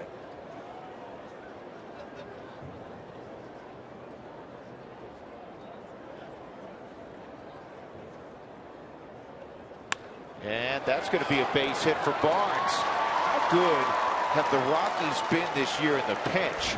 Well, you got Charlie Culberson last night, but they're hitting well over 300 this year pinch hitting. That's their 17th pinch hit of the season. Brandon's the leader with 5.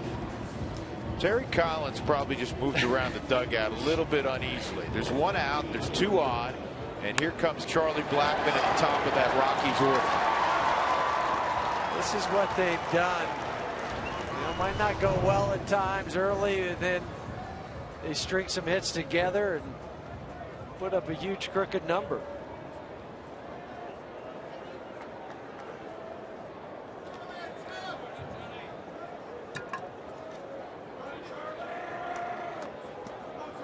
Blackmon, fly ball to left field and a strikeout so far. He had 1 hit last night.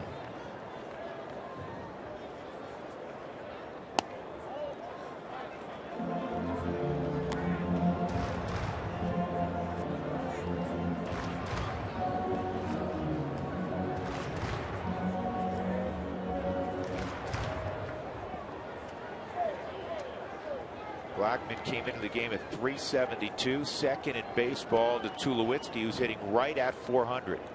Outside 2-0. Culberson on deck, Cargo behind him. You can just feel it. You can just kind of sense what's happening. Even last night when they were down, I was watching the dugout in that 5th inning. There wasn't guys sitting back. They were all up on the railing. Knew that this game is not over.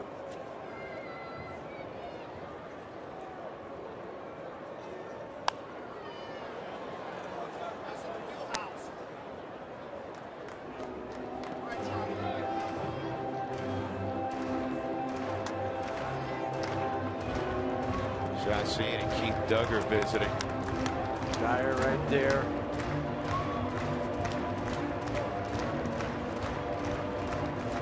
Rockies, by the way, in the pinch now hitting 347, which leads the National League.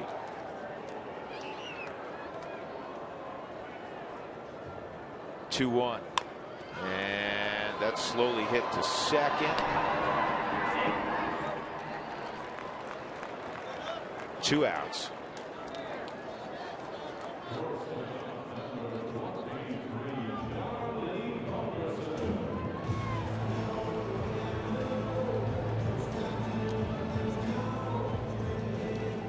The day after every Rockies win, get 40% off your online order at Papa John's. Enter promo code ROCKSWIN at papajohns.com.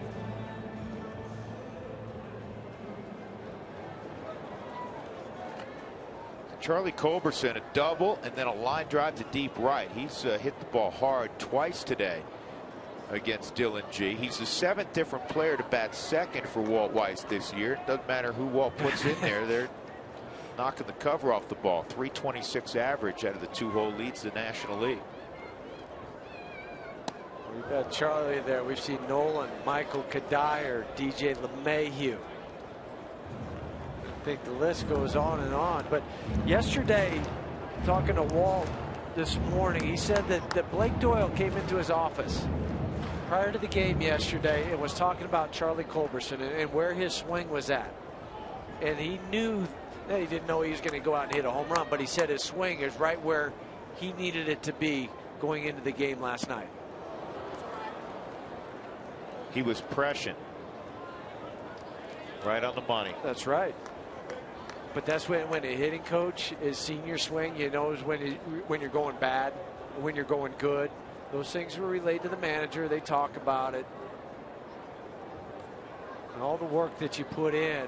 And, you know, ordinarily, because Willeen was still active last night, if Willeen's healthy and just getting a day off, Willeen's going to take that at bat, not Culberson. Right, because the odds of him hitting the ball out would be much greater. Charlie rose to the occasion.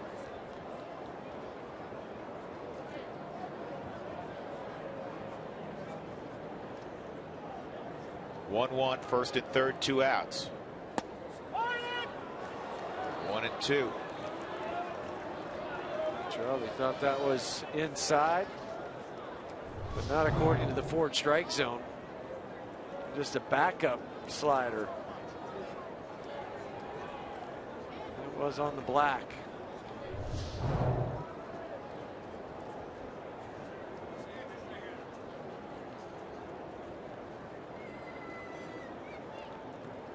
Fastball, and it's bounced to second. Murphy's got it. Dylan G works out of the jam. Rockies threaten. They do not score. Through 5, they're being shut out 4-0.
The Mets will have G leading off at the top of the order against Tommy Kahnle. Today's fun fact is brought to you by All Copy Products. Active wins by relievers. Joe Nathan's won 47 games. A lot of saves for Joe as well. Jesse Crane, who's out of Boulder, Colorado's got 45 career wins, the former Twin. Chad Qualls, he's been around forever. LaTroy Hawkins of the Rockies on that list. And a guy who's off to a great start this year, K-Rod, Francisco Rodriguez. Last time I checked, he hadn't given up an earned run. He was perfect in saves for the surprising Milwaukee Brewers. Brewers a 6-game lead in the NL Central.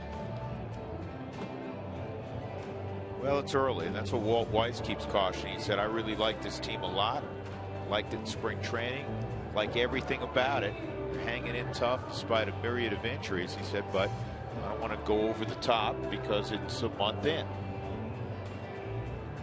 Tommy Kahnle, this first month that he's been in the big leagues after being Rule 5'd over from the Yankees, rather impressive. Made 14 strikeouts in 15 innings, only 9 hits given up. And the bottom line, just a 176 batting average against.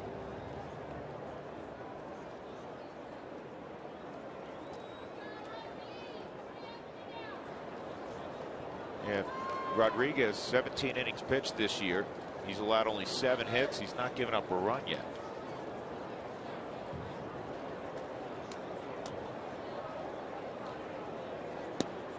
Strike one on Dylan G.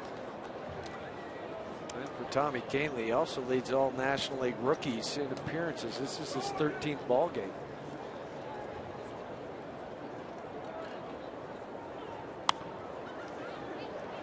Well, the Giants won again. That's 5 in a row for San Francisco. They win in Atlanta at Turner Field 4-1 earlier today behind Madison Bumgarner and a pair of home runs from Brandon Crawford. Was it 2 nights ago they won 2-1 on 2 home runs?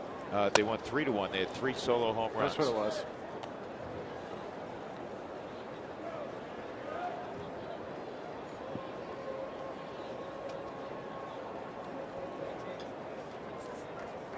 Things continue right now in Cincinnati. They'll get K-Rod cranked up again today because in the 7th, Milwaukee holding on to a 3-2 lead over the Reds. Miami knocked off the Dodgers earlier today 5-4. Stanton hit another home run in that game.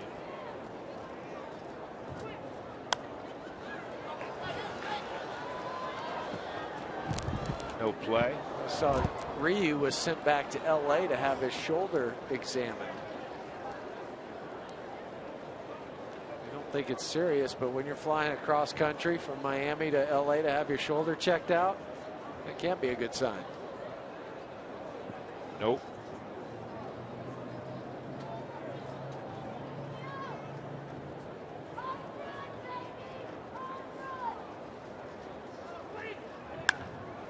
This is pretty well hit by G. Cargo will get back there and make the catch.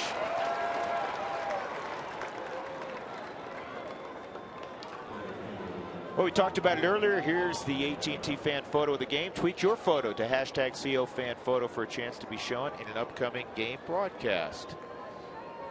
Adorable.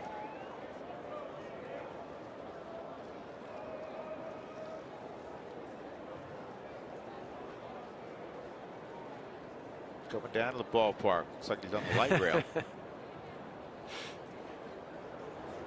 Juan Lagares. Ball 1. Lagares might have just cemented himself at the top of the lineup playing center field every day for the Mets. Well, the way he plays center field with his speed, and he's hit a lot of balls hard in this series. Too hard to keep him out of the lineup if you're Terry Collins.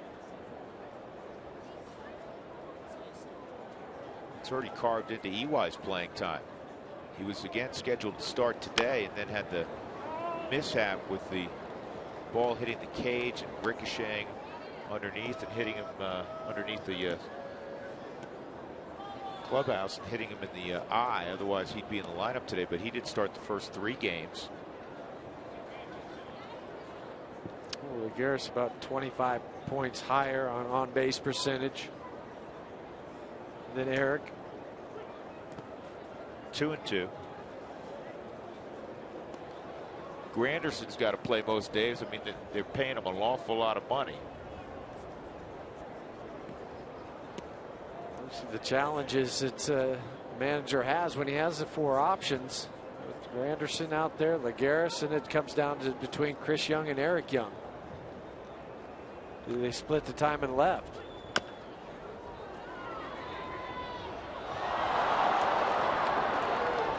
I don't think Arenado was going to be able to throw out Lagares anyhow.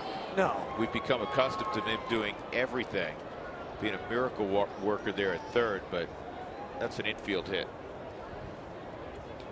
Well, when he decides that he has to barehand it because that's his best choice, you know, he's already set that clock in his head. Where's it going to go and how fast is the runner and all of that before he gets there. And then it just didn't come up as high. I mean, Lagares is really moving down the line. I mean, he's already past the 45-foot line. So that's just another 4 strides to first base. And he wouldn't have got him.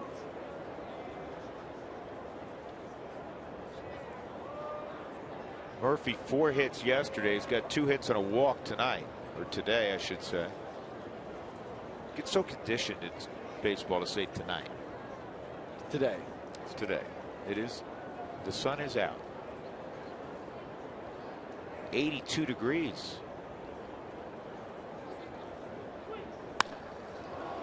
Center field. Dickerson hoping for a play, and he'll run it down. That's about the only way you get Daniel Murphy out the last couple of days.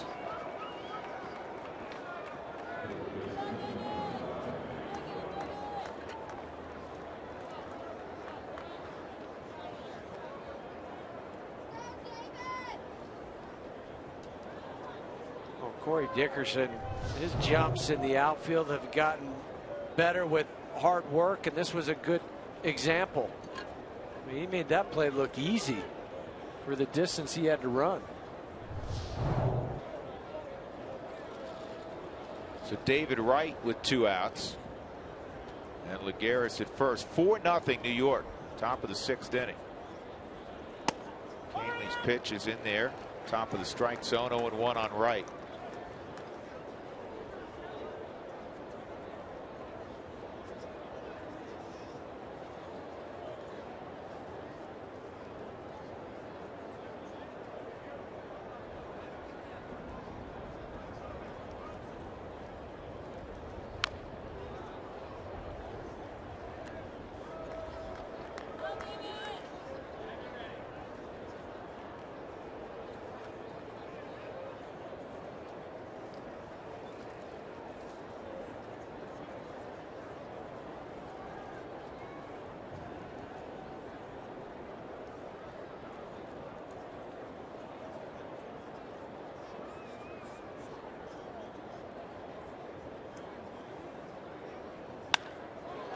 Smoke to center, but playing deep right there. Did he make the catch? Dickerson did. That thing sunk at the end.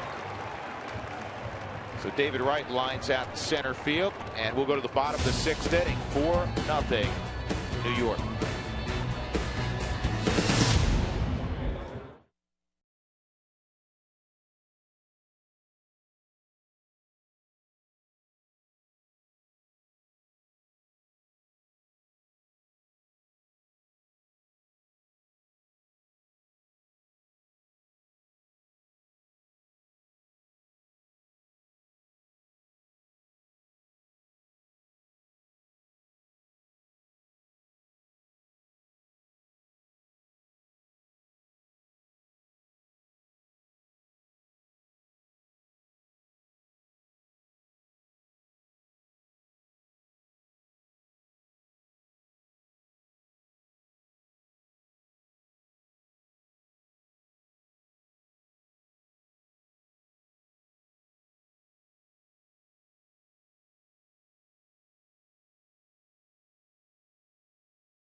Carlos Gonzalez due to lead off for the Rocks, and Cargo has a real connection with Bobby Abreu.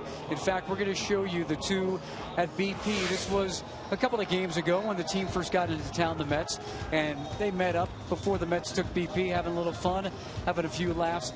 I asked Cargo how far he goes back with Bobby Abreu, because Abreu's been playing forever, and he said, here's the deal. Abreu played for Caracas in the Winter League in Venezuela.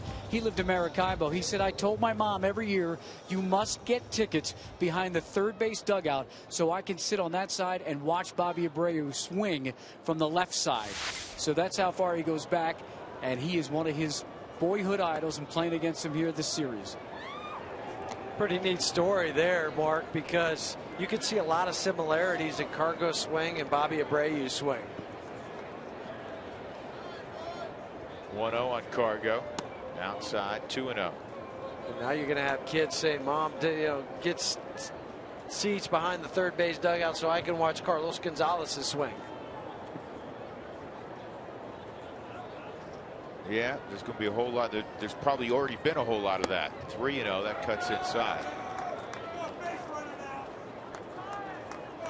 You can hear in the background a fan yelling out, come on, base runner now. That's exactly right. I mean, Cargo can't hit a grand slam to tie this thing up. There's nobody on base. He's got to create some traffic.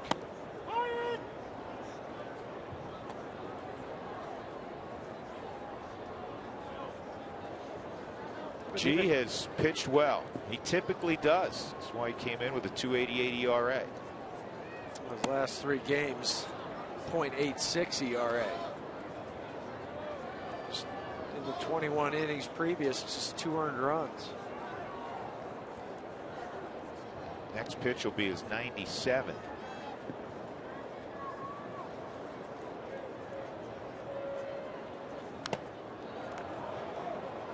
Look like a changeup. It's a circle change for G. His big hands, so that it's a natural fit. Just buried in the palm of your hand and pronate the wrist.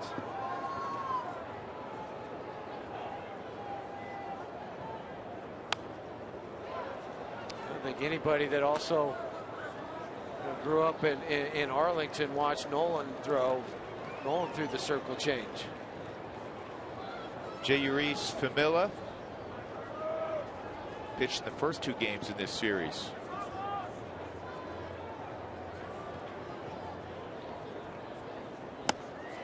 And he gets it with high heat.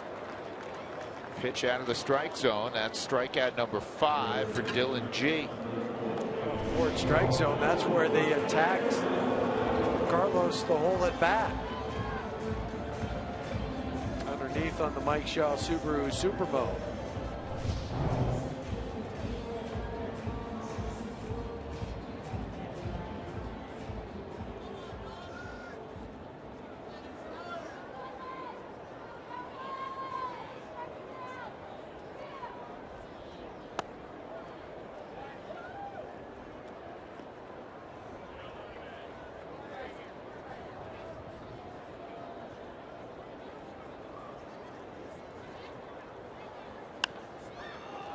That's a pop up to right center field. Granderson coming hard. Center fielder coming hard. Lagares, and Lagares makes the catch.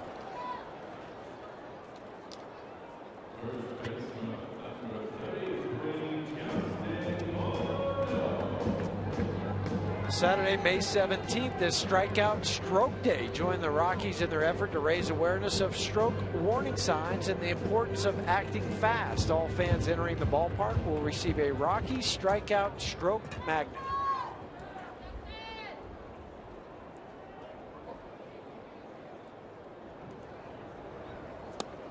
Ball 1 on Justin Morneau. Justin a line out to left field and a fly ball to right. That 8-run inning yesterday for the Rockies. 20 times now in franchise history they've had an 8-run or more inning.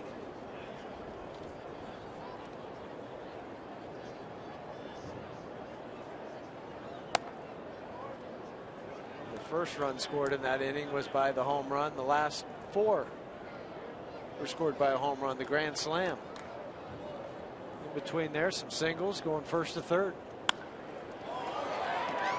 Pretty well hit left field. Young goes back, reaches up, makes the catch. 1, 2, 3, 6th inning for Dylan G through the thick part of the Rockies order. 4-0 Mets.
Here's today's First Bank game recap. Paying for checking's a thing of the past. Get First Bank free checking at efirstbank.com. Mets leading 4-0. Juan Lagares has a 13-game hitting streak. Nolan Arenado, the only positive for the Rockies offense, 24-game hitting streak after doubling in his second at bat. And Jhoulys Chacín making his first start of the year. It was uneven, and that's probably being a little bit kind. He walked 5, 1 intentional. They hit him pretty hard. Really rusty in this game. You could see that he had not pitched since last year. Missing spring training, hurt. Just couldn't finish any sort of any type of pitches.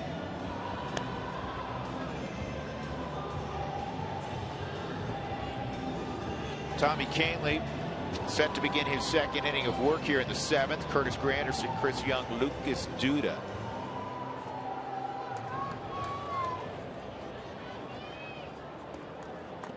Nine hits for the Mets to the just 4 for the Rockies. Anderson's played 3 different All-Star games in his career. Former Tiger. First time in the National League.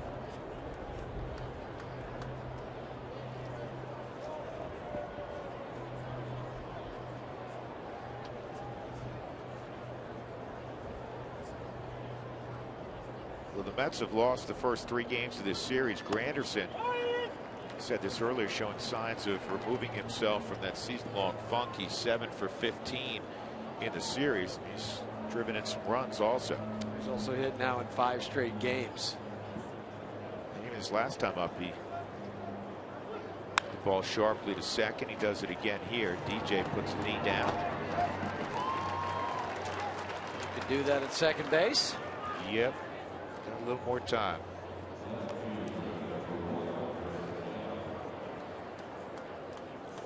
Chris Young's done some damage in this series also. 2 for 3 today. RBI, stolen base, single and a double.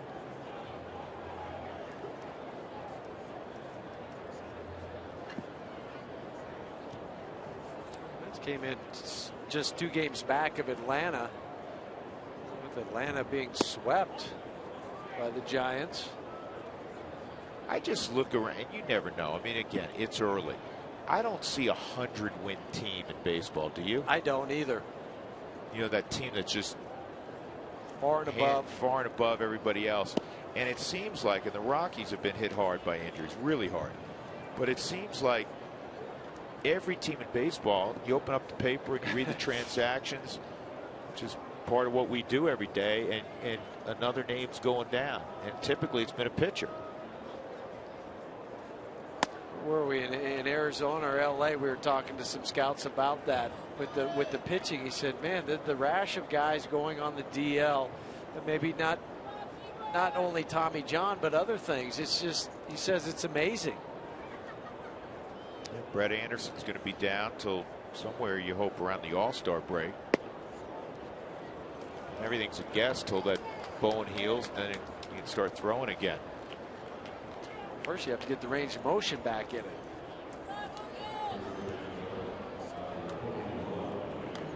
All you can do is sit and watch. Helpless feeling. Dude has been up 3 times, so he doesn't have an official at bat. He's walked 3 times. Intentionally in the 3rd inning. With that intentional walk, that's 6 walks today for Rockies pitchers. Well, 109 walks for the Mets. I don't know what the Dodgers did today, but they may have overtaken the Dodgers for earning the most walks so far in baseball, and that's a gapper. Dickerson knocks it down, and a green light for Chris Young. He'll score. It's 5-0 New York on the double by Duda. His 15th RBI of the year.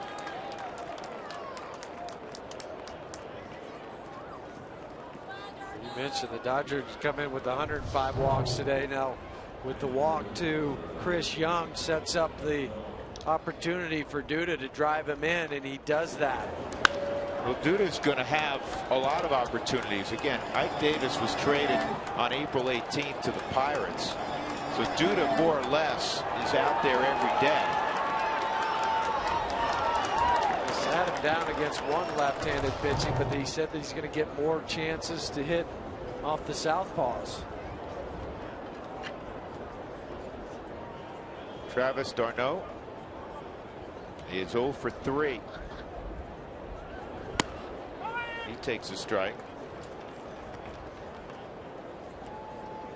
One more note on Duda since that trade. He's batting .267. Home run, 7 RBIs. You know, kind of modest numbers, but they're going to run with him.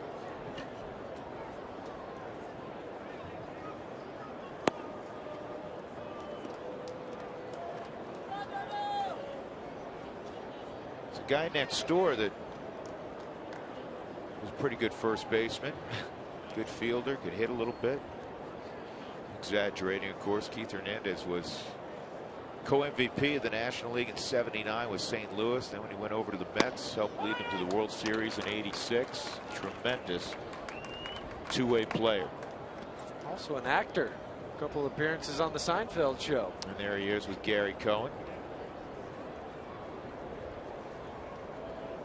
Ron Darling, part of their broadcast crew, not on the trip this time.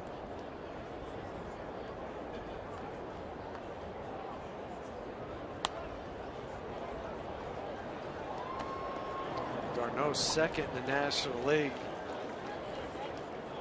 in rookie RBIs, trailing only Mike Alt. With the Cubs. Former Connecticut Husky, Michael. Yeah, he went to UConn. That's where your son Kyle's going. They're playing tonight, the Cubs at Wrigley against St. Louis. Cubs not only have beaten St. Louis the last couple of days, they're beating good pitchers. They beat Waka, they beat Wainwright. In the air to right, Blackman positioning himself to throw.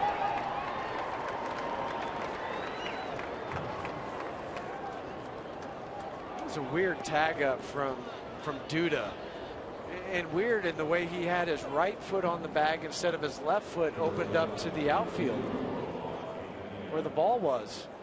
He's got to look over his shoulder. Put your left foot on the bag and it makes an easier chance on your body.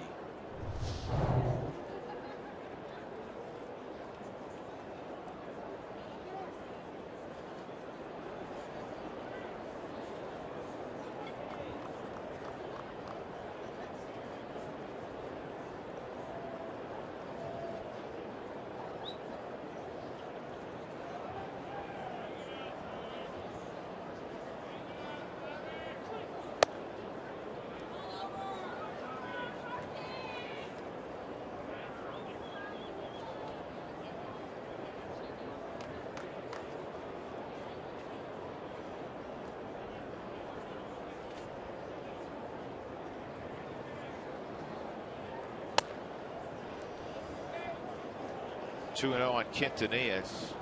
0 for 3 in the game. Struck out his last time up. Hit the ball hard in the 4th when he lined out to Morneau.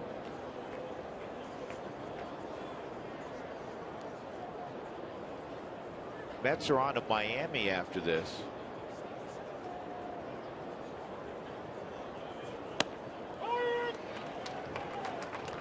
Great frame from McHenry on that last pitch. He hooded it. Watch his wrist and how he keeps the glove on top of the baseball. A textbook.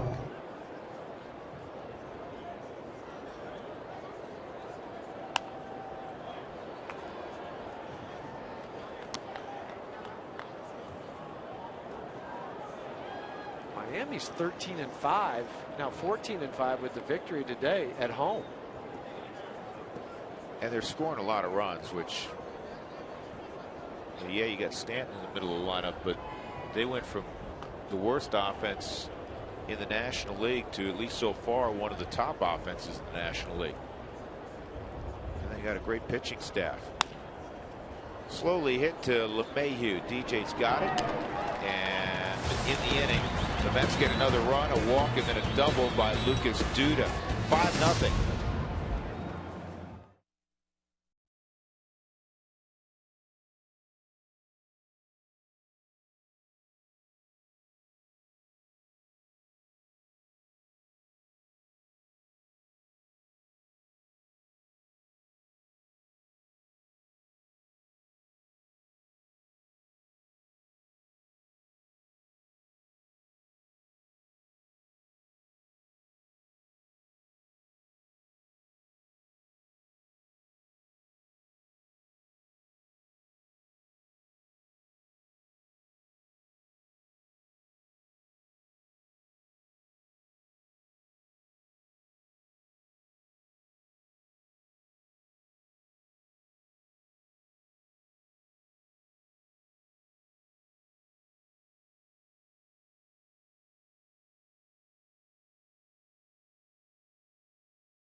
Adrian Holton. Please welcome Airman First Class Holton and join him by singing along to God Bless America.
Welcome back. Beautiful rendition on this Sunday of God Bless America. And now we'll get to hear a little Take Me Out to the Ball Game. The Rockies have been a juggernaut offensively, but today they've run into Dylan G. Let's take a look at our twinning Lexus look back, where luxury has a new address, open in Greenwood Village in Colorado Springs. David Wright, early in the game, launched a ball off the center field wall to drive in a run. The Mets batters at the top of their order, 1 through 6, in fact, 10 for 18 today. Good news for the Rockies. Nolan Arenado had a double to extend his hitting streak to 24 games. That's our Cooney Lexus look back. G's a workhorse. Despite being over 100 pitches, he's going to go out there for the 7th inning. Why it has part to do with what the starting pitchers did not do for the Mets in the first 3 games. They go long into the game. I think it has everything to do with that. I would agree. Michael McHenry will lead it off in the 7th, and Corey Dickerson and DJ LeMahieu.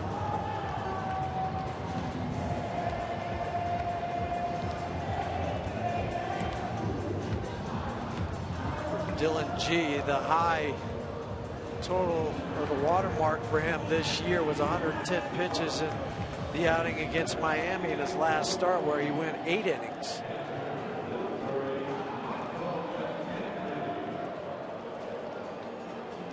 Matt Belisle up for the Rockies, and in the Mets bullpen, Scott Rice, Carlos Torres.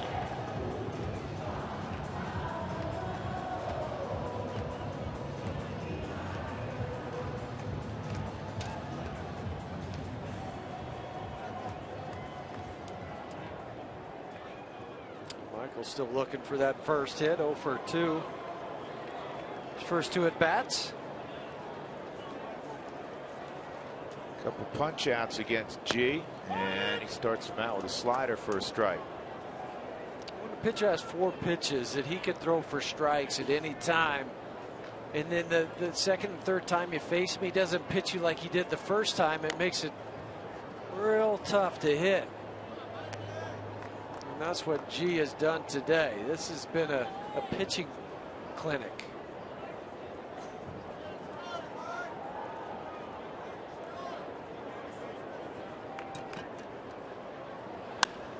That ball's well hit to right. If it's fair, it's extra bases. It's a foul ball.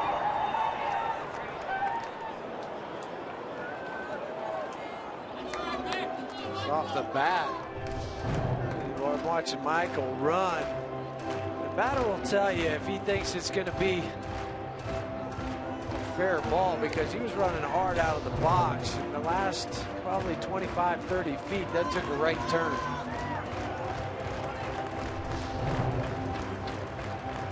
Watch him, he's running hard. Eric Young, he's looking to try to see, and then it was 4 or 5 feet foul.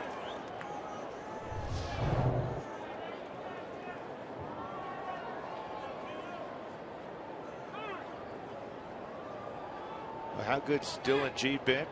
Let's take you back to May 30th, almost a calendar year now, of last season. He's 12-6 since May 30th of last year, the .287 ERA, which among starting pitchers is the 4th best in baseball. And there's a base hit for McHenry.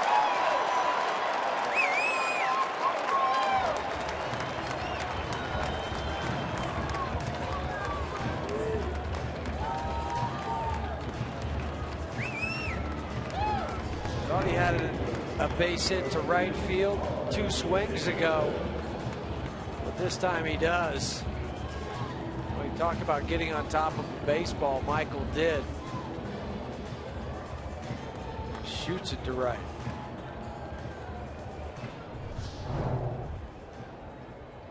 Terry looking at the matchups.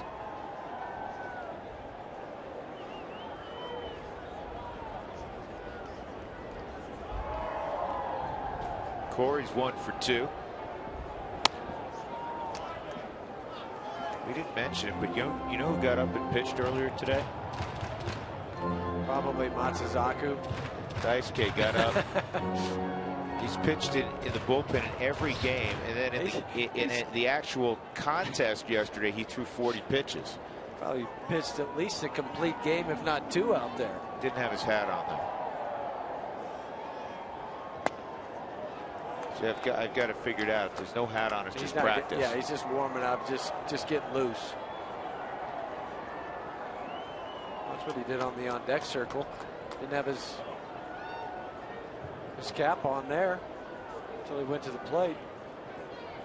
Well, need that helmet.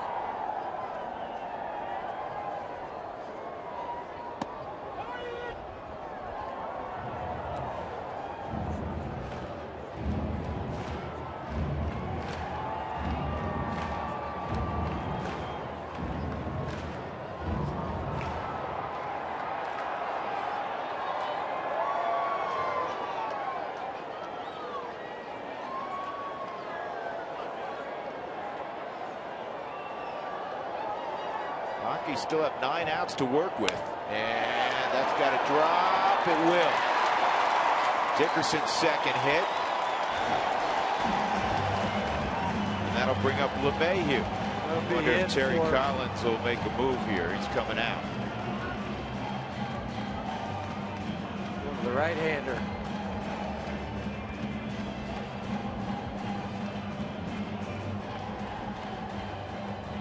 Carlos Torres.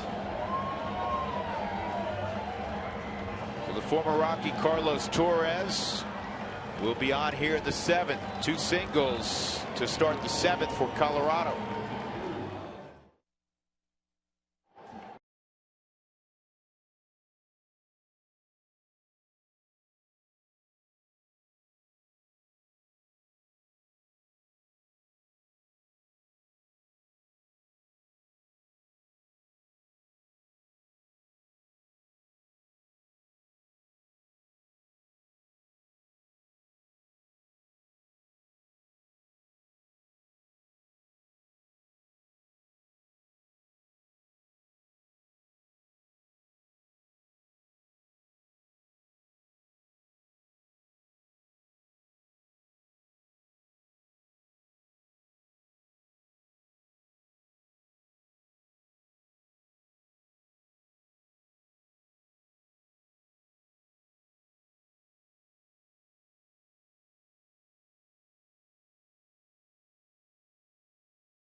On to begin the 7th inning, and we've got a pitching change.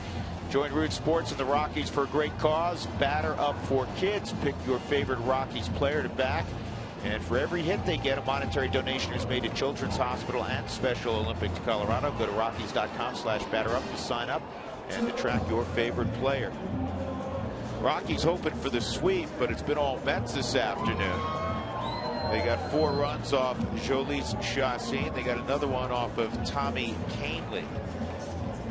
Now they're trying to rally against Carlos Torres. He replaces Dylan G, who went 6+ innings, and at least to this point has not given up a run. Big crowd again at Coors Field, 40,190. Rockies saw Carlos Torres 2 nights ago in the game that was started by Zach Wheeler. They hit him hard. 2 innings, 5 hits, 3 earned runs. Including a home run by Charlie Blackmon against Torres. Rockies 0 for 6 today with runners in scoring position. DJ 364 on the season. Stubbs on deck. Herman on the right side and Rice on the left side in the Mets pen now.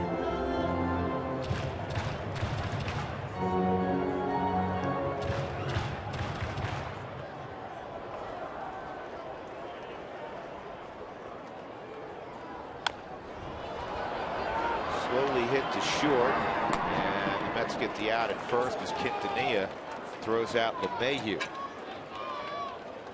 It will be Drew Stubbs.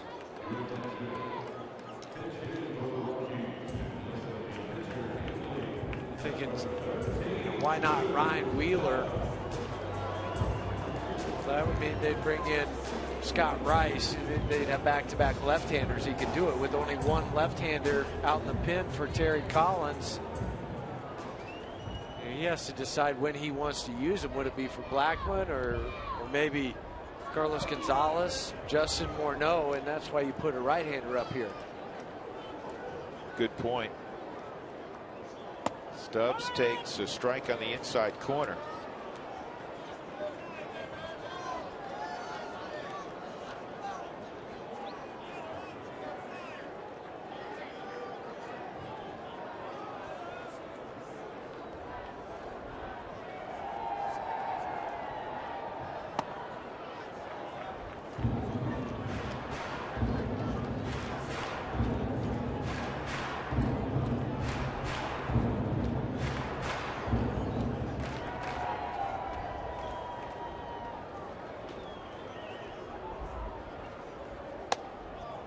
Two and one.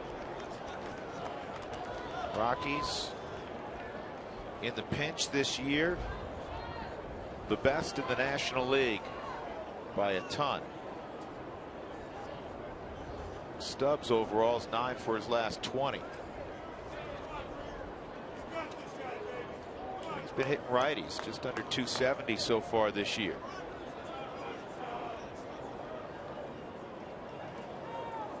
Trying to keep that left shoulder in on the right-handers. Hitting the ball to the opposite gap has helped those numbers increase. Ooh. Good swing. Another category the Rockies leading the National League in. A very important one. Wins with runners in scoring position.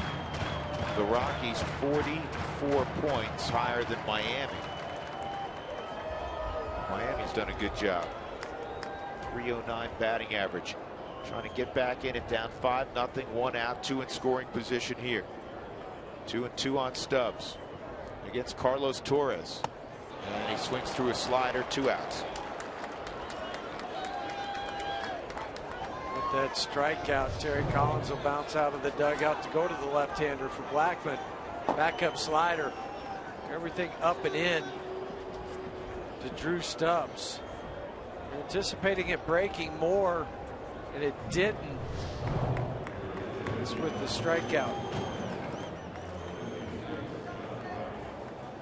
So Rice will be aboard to face Blackmon when we return. It remains 5-0 Mets.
With 2 out as a pitching change is being made by the Mets. Coming up after the postgame show, it's another edition of Rockies Weekly. You get to see the highlights from 5 wins this week. Learn about how versatile Jordan Pacheco is. EY Jr. and Sr., they get together, reunite a bit baseball. Also, Vinny Castilla doing some work in the community. Tulowitzki's 1,000th career hit. A lot going on in Rockies Weekly after the postgame show today. Let's get it back upstairs to Drew and Jeff, guys. Mark, thanks, man. We'll look forward to that. The Rockies are about to face Scott Rice. Charlie Blackmon's 0 for 3. McHenry's at third. He's single. Dickerson at second. He's single. 2 gone now. Well, Rice faced 4 batters last night. 3 of them left-handed. He's got struck out Justin Morneau. Charlie lined out, and then Cargo grounded out. So this week, not many pitches thrown. That was last night, 14. Got all 3 left-handers. Lefties hitting just 200 against Rice.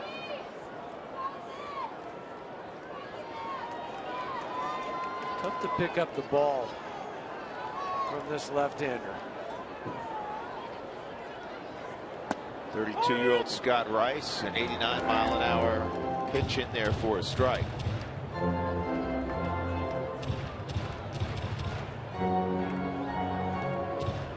Lefties aren't bothering Charlie. Higher against left-handers than he is righties. 400, 364. Glowing numbers.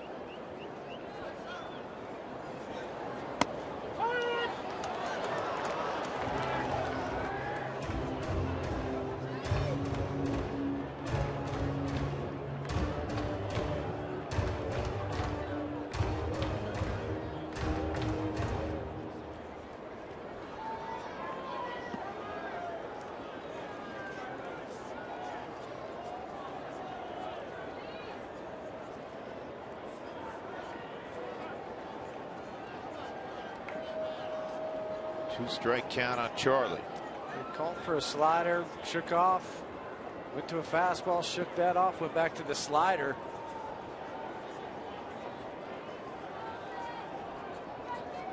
See which one he picks.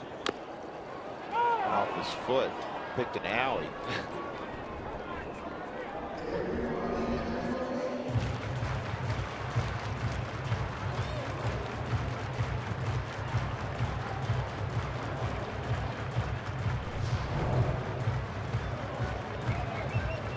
He had the guard on. That was square in the middle.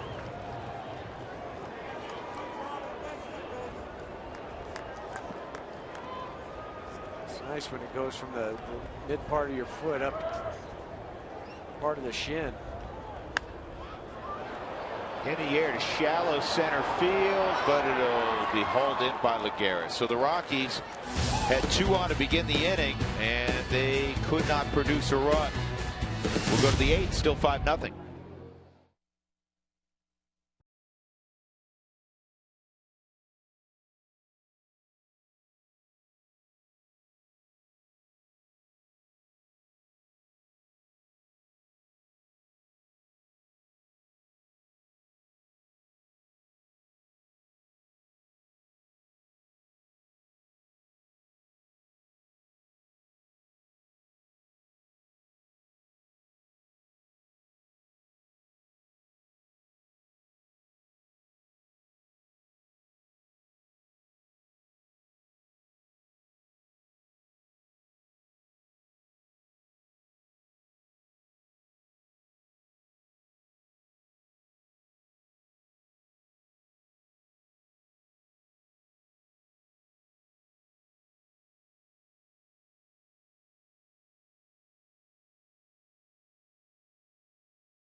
The 8th inning, And on the hill for the Rockies now is Matt Belisle. Tommy Kahnle went 2 innings and he allowed a run on a pair of hits. Did walk one.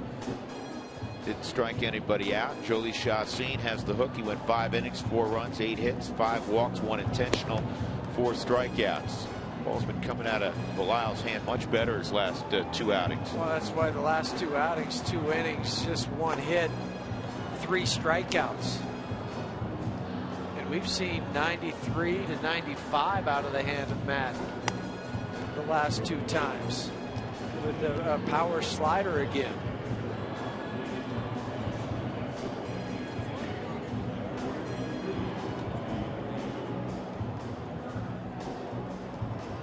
Some time off, the rest in between appearances has helped that miles per hour go up. Bobby Abreu, pinch hit as a career .211 pinch hitter. Throw him a first pitch breaking ball. He swung at every first pitch fastball in this series. That's what pinch hitters do. That might be the only one you get. Throw the get me over curveball.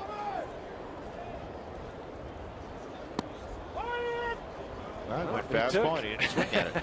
That worked out. So much for that logic. Yeah. Got it down at the bottom portion of the kneecaps.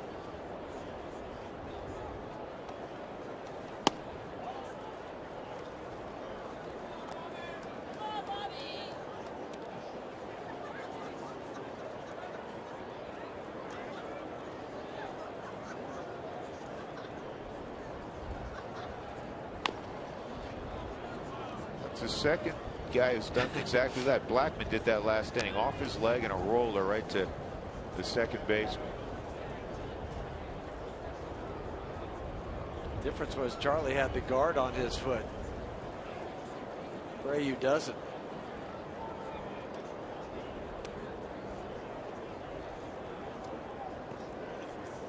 That'll stop hurting. Maybe on the plane flight tonight.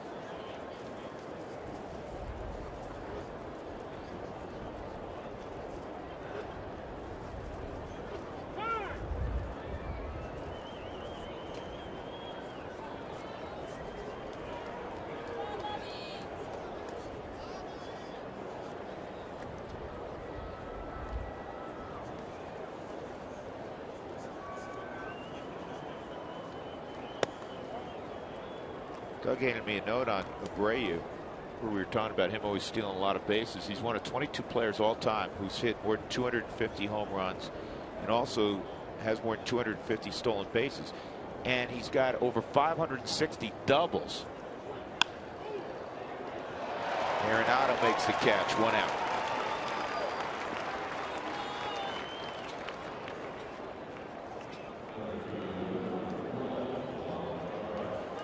That'll bring up Juan Lagares, who was not scheduled to start today, but it's worked out well for Juan. He's got 3 hits and 4 at bats.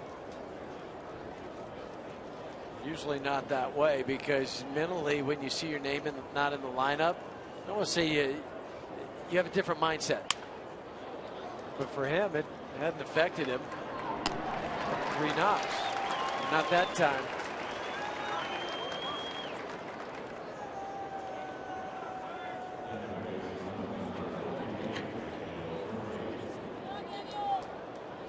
So Daniel Murphy has been a tough out throughout this series. Will come up. He's 2 for 3 and a walk. Wants Tacos. Fans follow @RudeSports_RM on Twitter to receive alerts for the Rockies Taco Special when the Rockies score 7 or more.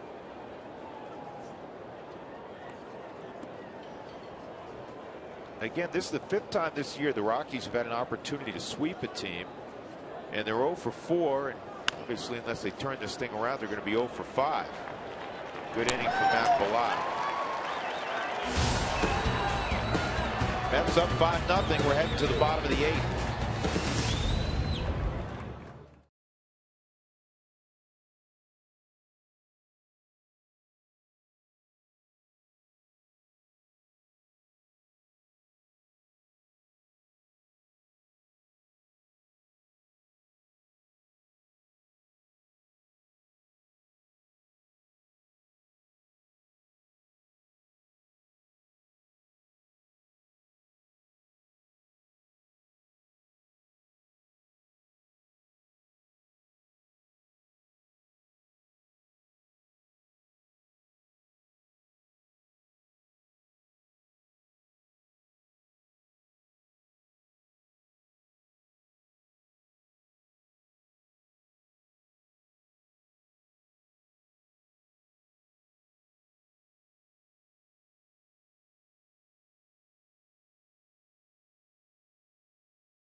Watch, go to ComcastSpotlight.com for details as you look at the Comcast game summary.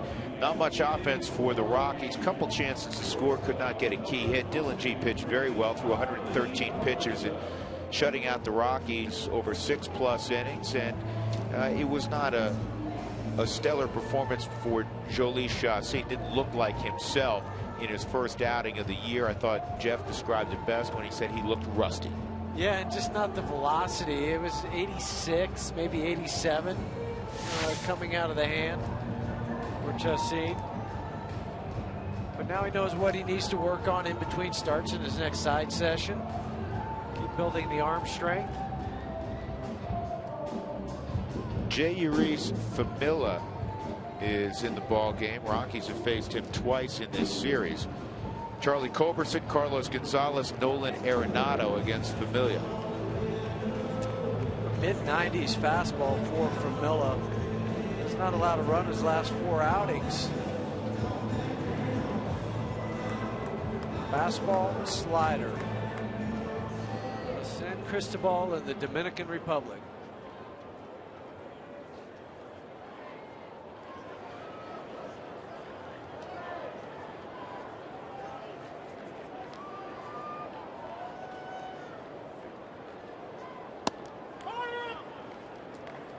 Easy 96. Easy 96.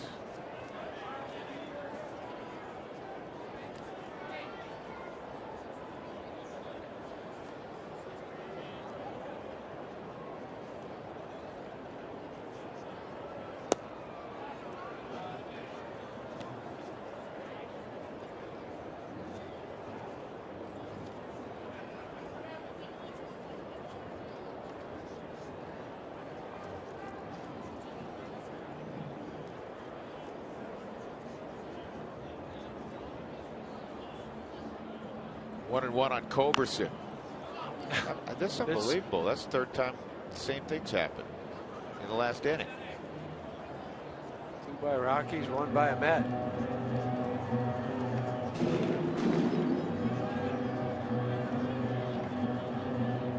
Whenever that happens, it's because of the movement on the baseball for the pitcher.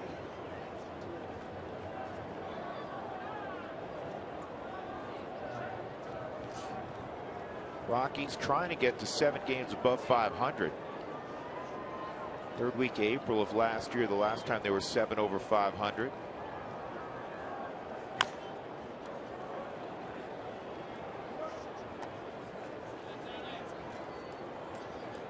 And the Giants won earlier in Atlanta 4-1. The Rangers leading in Anaheim 9-3. They're in the 8th inning. Texas will board their team plane after that game and head here.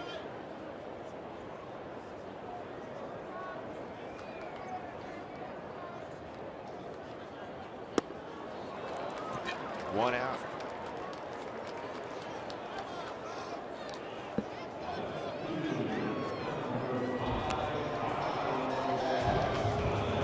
Jordan Lyles will have the baseball tomorrow against Martin Perez to open up that. It's really a 4-game set against Texas. 2-2. So you don't feel like you're cramming as much as you would maybe like for the Kansas City Royals series when it's just 2 games. Yeah. 4 games, 2-2. You get a little bit better feel of pitchers and hitters. Perez 4-1 with a 2.95 ERA for Texas. Carr goes 0 for 3. A couple ground outs and a punch out. That's 97. He needs one of those, 3-hit games where he hits 3 rockets. Get him back in a good place. Showing signs of coming out of it the last week. A couple home runs the last week. Yeah, once you have one of those games, especially for a hitter of Carlos's stature, you just, okay, I don't have to continue to look up at the board and see the 240, 237s, 245s. I know I'm better than that, but 3 hits will go a long way to anybody's psyche. 1-1, and there's a hit. He has a long swing. And normally in hitting circles, when you say he's got a long swing, it sends up warning signs, red flags. But not for Carlos. His long swings produce hits. Not many guys would be able to reach that pitch away from him. How he has to tip the top half of his body. Look at the way it kind of goes this way to reach that pitch, where other guys couldn't do that. They would get out there and then they would come out and cut that ball off, and that would be that ground ball. Arenado a double back in the fourth. He's got a 24-game hitting streak, and this is a big Baltimore chop. And out at first? I don't think so. I thought he was safe, but no argument from Nolan Arenado. It's a double play that ends the inning.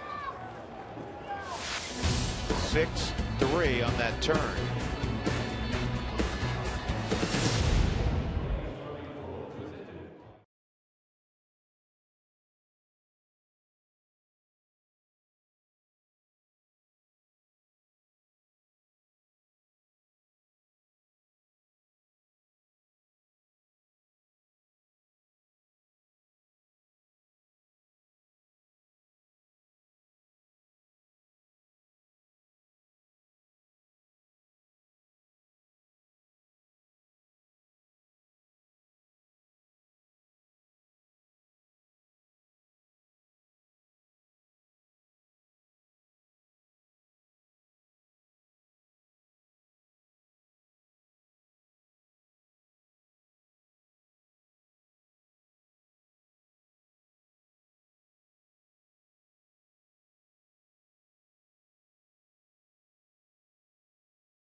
Southwest Airlines. Find our fares online only at southwest.com.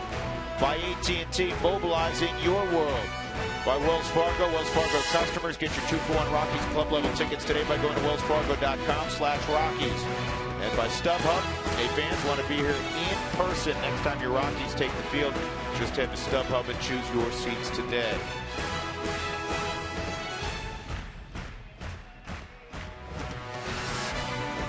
Well, it's a pretty day, everything but the scoreboard. Mets leading 5-0, trying to salvage 1 of 4 against the Rockies. Matt Belisle will throw the top of the 9th inning, and we will throw it to our friends in center field. Jenny? Hey, Drew, not only is it a pretty day, it's Star Wars Day. May the 4th be with you. I absolutely know nothing about Star Wars, therefore I'm going to hand it over to, here's what I know about Star Wars, my lightsaber. So I'm going to grant these guys the topicals. All right, we got the Millennium Falcon continuing his 24-game hit streak today. And then you got OG1 Kenobi. You can do it, OG1. And we got Ewoked. Julius Chassin walks 5 in his return. There you go. That's what's coming up in the Toyota post-game show. Maybe I'll watch like a shortened version of Star Wars in the meantime. Fellas? It's easier for me, speaking of fellas like Goodfellas, to come up with lines off of that. I'm with Jenny. Don't know a whole lot of lines from Star Wars. No. Well, I never really got into the whole Star Wars deal. And with that, there's one out. David Wright retired. Curtis Granderson's at the plate. But it was very funny, very entertaining. Well, Matt Belisle is his second inning of work. That first hitting 7 pitches.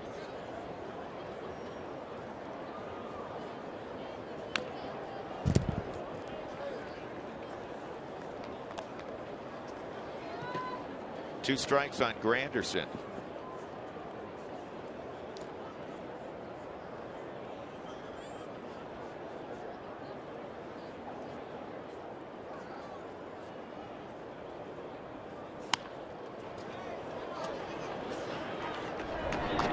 DJ throws out Granderson.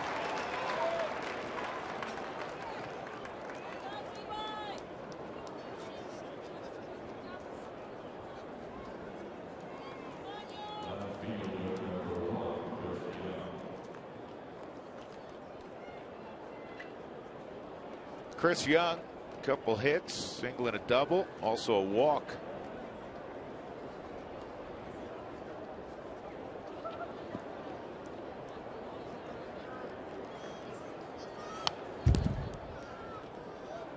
So Curtis Granderson, I got to tell this story. Curtis was saying this the other day. He lives in Manhattan. A lot of the players who play for the Mets end up living in one of the close Long Island suburbs, as you know, Jeff. And Curtis didn't have to, change addresses in the same building he was in playing with the Yankees. He did change apartments, and he's single, and he makes his off-season home in his native Chicago. So he got a 2-bedroom, and one of his old teammates, John Ryan Murphy, backup catcher with the Yankees, he said, I got this extra bedroom, and I was looking at the schedule, and he goes, we're only in town the same time, like 9 days the whole season. So he called up Jay and goes, you need a room, right? So a Met and a Yankee living together on the Upper East Side. Boy, good work by Matt Belisle. He faced 6 and he set down 6. We'll go to the bottom of the 9th. The Rockies need a significant rally. They're familiar with doing that, though.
This copyrighted telecast is presented by authority of the Rockies. It may not be reproduced or retransmitted in any form, and the accounts and descriptions of this game may not be disseminated without the express written consent of the Colorado Rockies.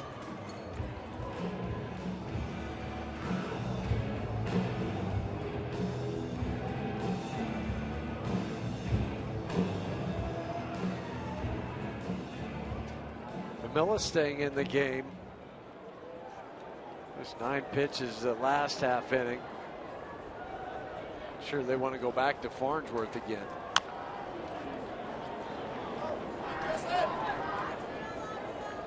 I don't know if Farnsworth wants to go back to Farnsworth right now after last night. Justin's hit the ball hard a couple times. Nothing to show for it. Line drive to left, deep drive to left. Also fly ball to right.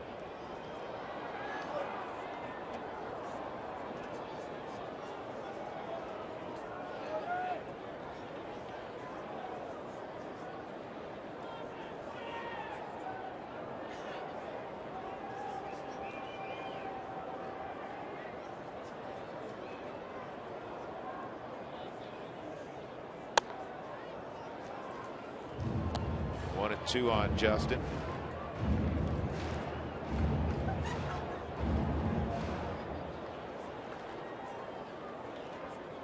Rockies have been out hit 10-7. It's a true definition of scattering hits. Rockies have had one inning where they've had multiple hits. That was the 7th when the first 2 guys got hits, McHenry and Dickerson. But then LeMahieu grounded out. Stubbs pinch hitting struck out, and Blackman hit a fly ball to center field. They had the chance in the 5th with the walk to DJ, the base hit by Barnes, and then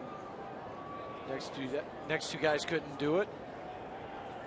But not many chances overall. Outside.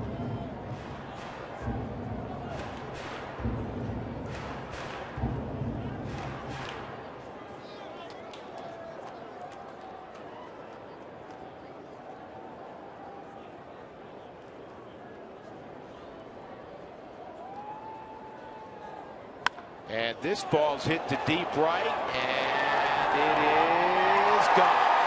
Justin Morneau gets the Rockies on the board here in the 9th with his 7th of the year. And it's 5-1.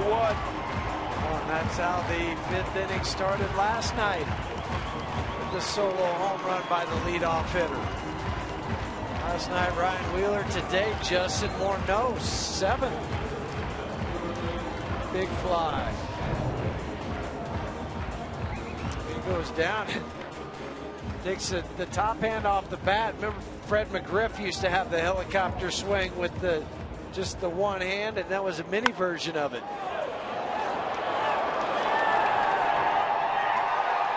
The high wall in right field with the auxiliary scoreboard, just hoping to get over the top of it.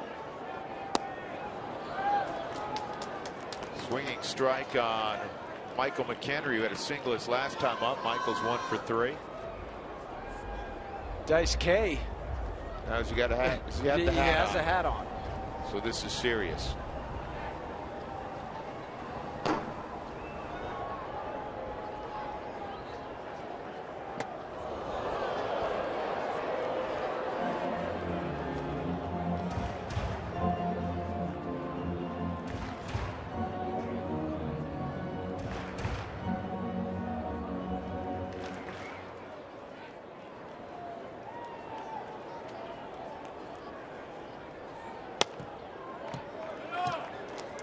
Two and one.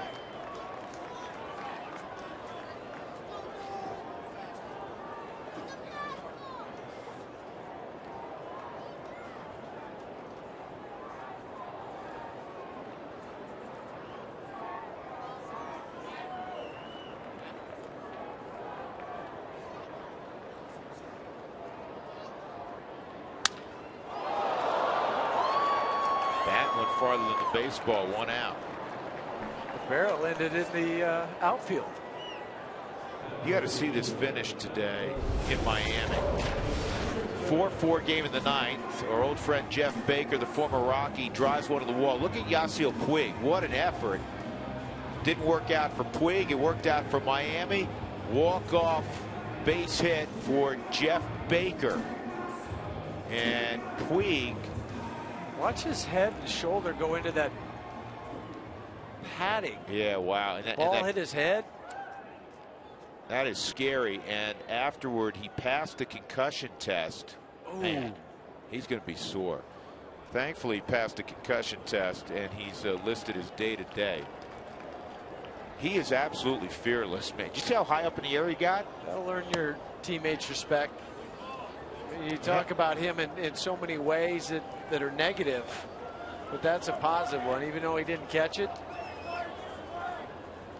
He was a good 2.5, 3 feet off the ground. That's a big man, too. Better check the wall also. Boy, Miami has really played good baseball. Stanton, as I said earlier, hit another home run today.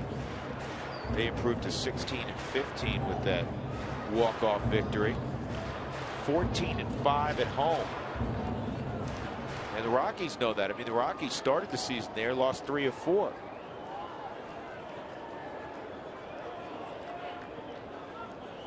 A 3-run lead one that they let get away.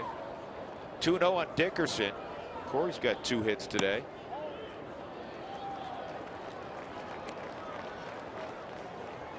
A few pieces to help Giancarlo Stanton down there.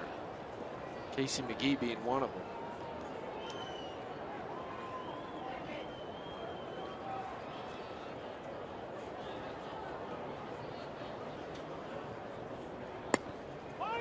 Ooh. 3-1.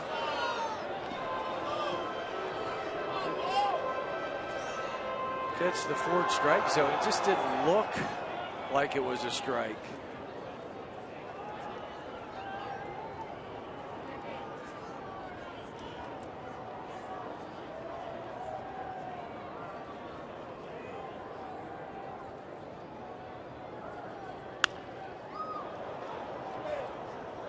Three and 2.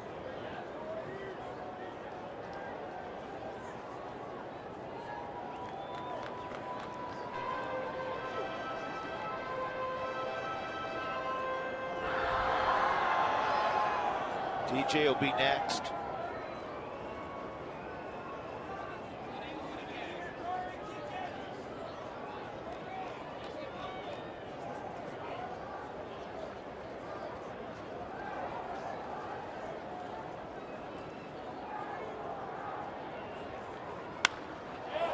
Ball is loud down the left field line, and it is fouled by a few feet. Corey was almost a second. He'll have to come back.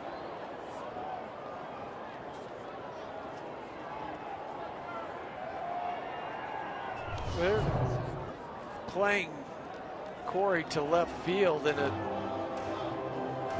2 feet foul. Chris Young being slid over with Familla's fastball. I'm thinking that they're going to pull that pitch if they pitch him away.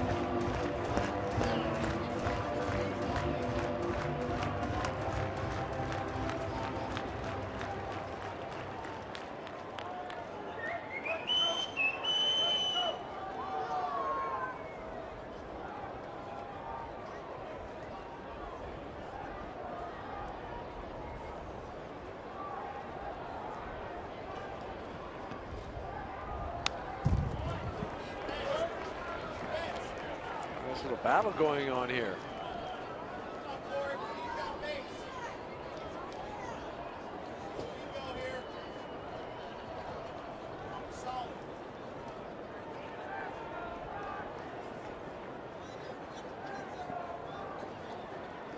Three and two again. 8th pitch coming up.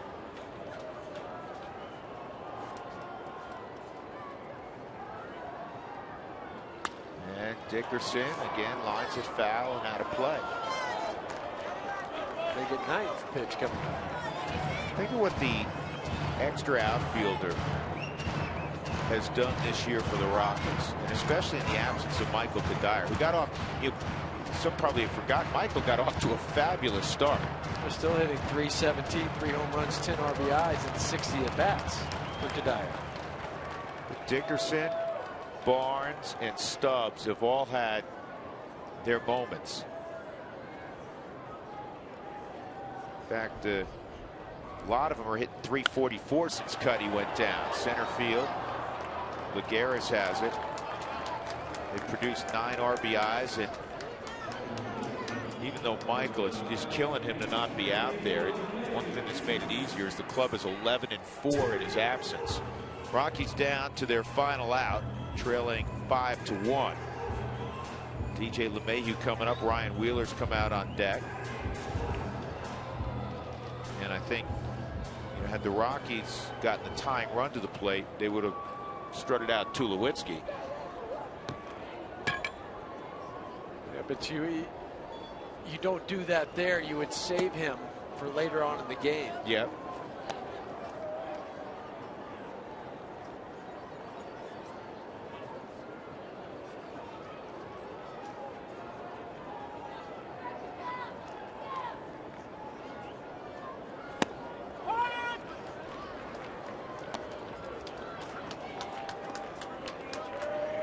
DJ 0 for 2 and a walk.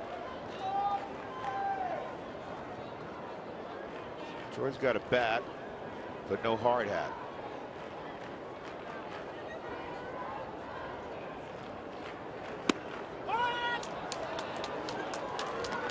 '97 movement.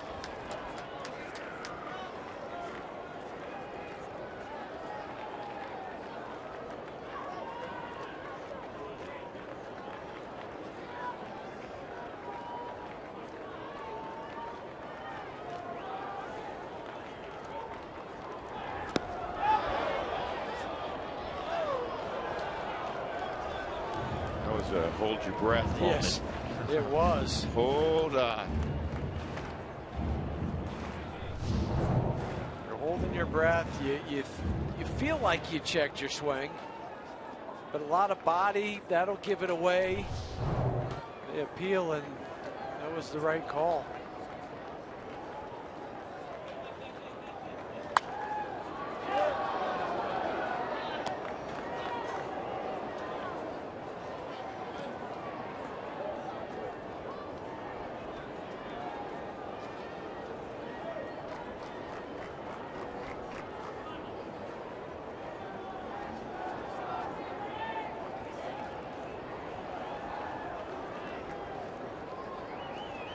Familia has the sign, and here's the 2-2. And he got him this time. Well, the Mets avert the sweep. The Rockies offense held in check today until the home run by Morneau in the 9th inning. The Mets win it 5-1 behind Dylan G, who improves to 3-1. And he's 6-0 in his last 8 road starts. Jolie Chacin, in his first outing of the year, was a bit rusty, and he falls to 0-1 as he gives up 4 runs in 5 innings. Once again, the final score: the Mets win on this Sunday afternoon 5-1. The Mets improved to 16-14. The Rockies still 5 games north of 500 at 19-14. And tomorrow they welcome in the Texas Rangers. But we have more to do. It's time for the Toyota postgame show. Out to Jenny we go. Thanks, Drew, so much. After the Rockies put up 28 total runs on the board the last 3 games, they can only muster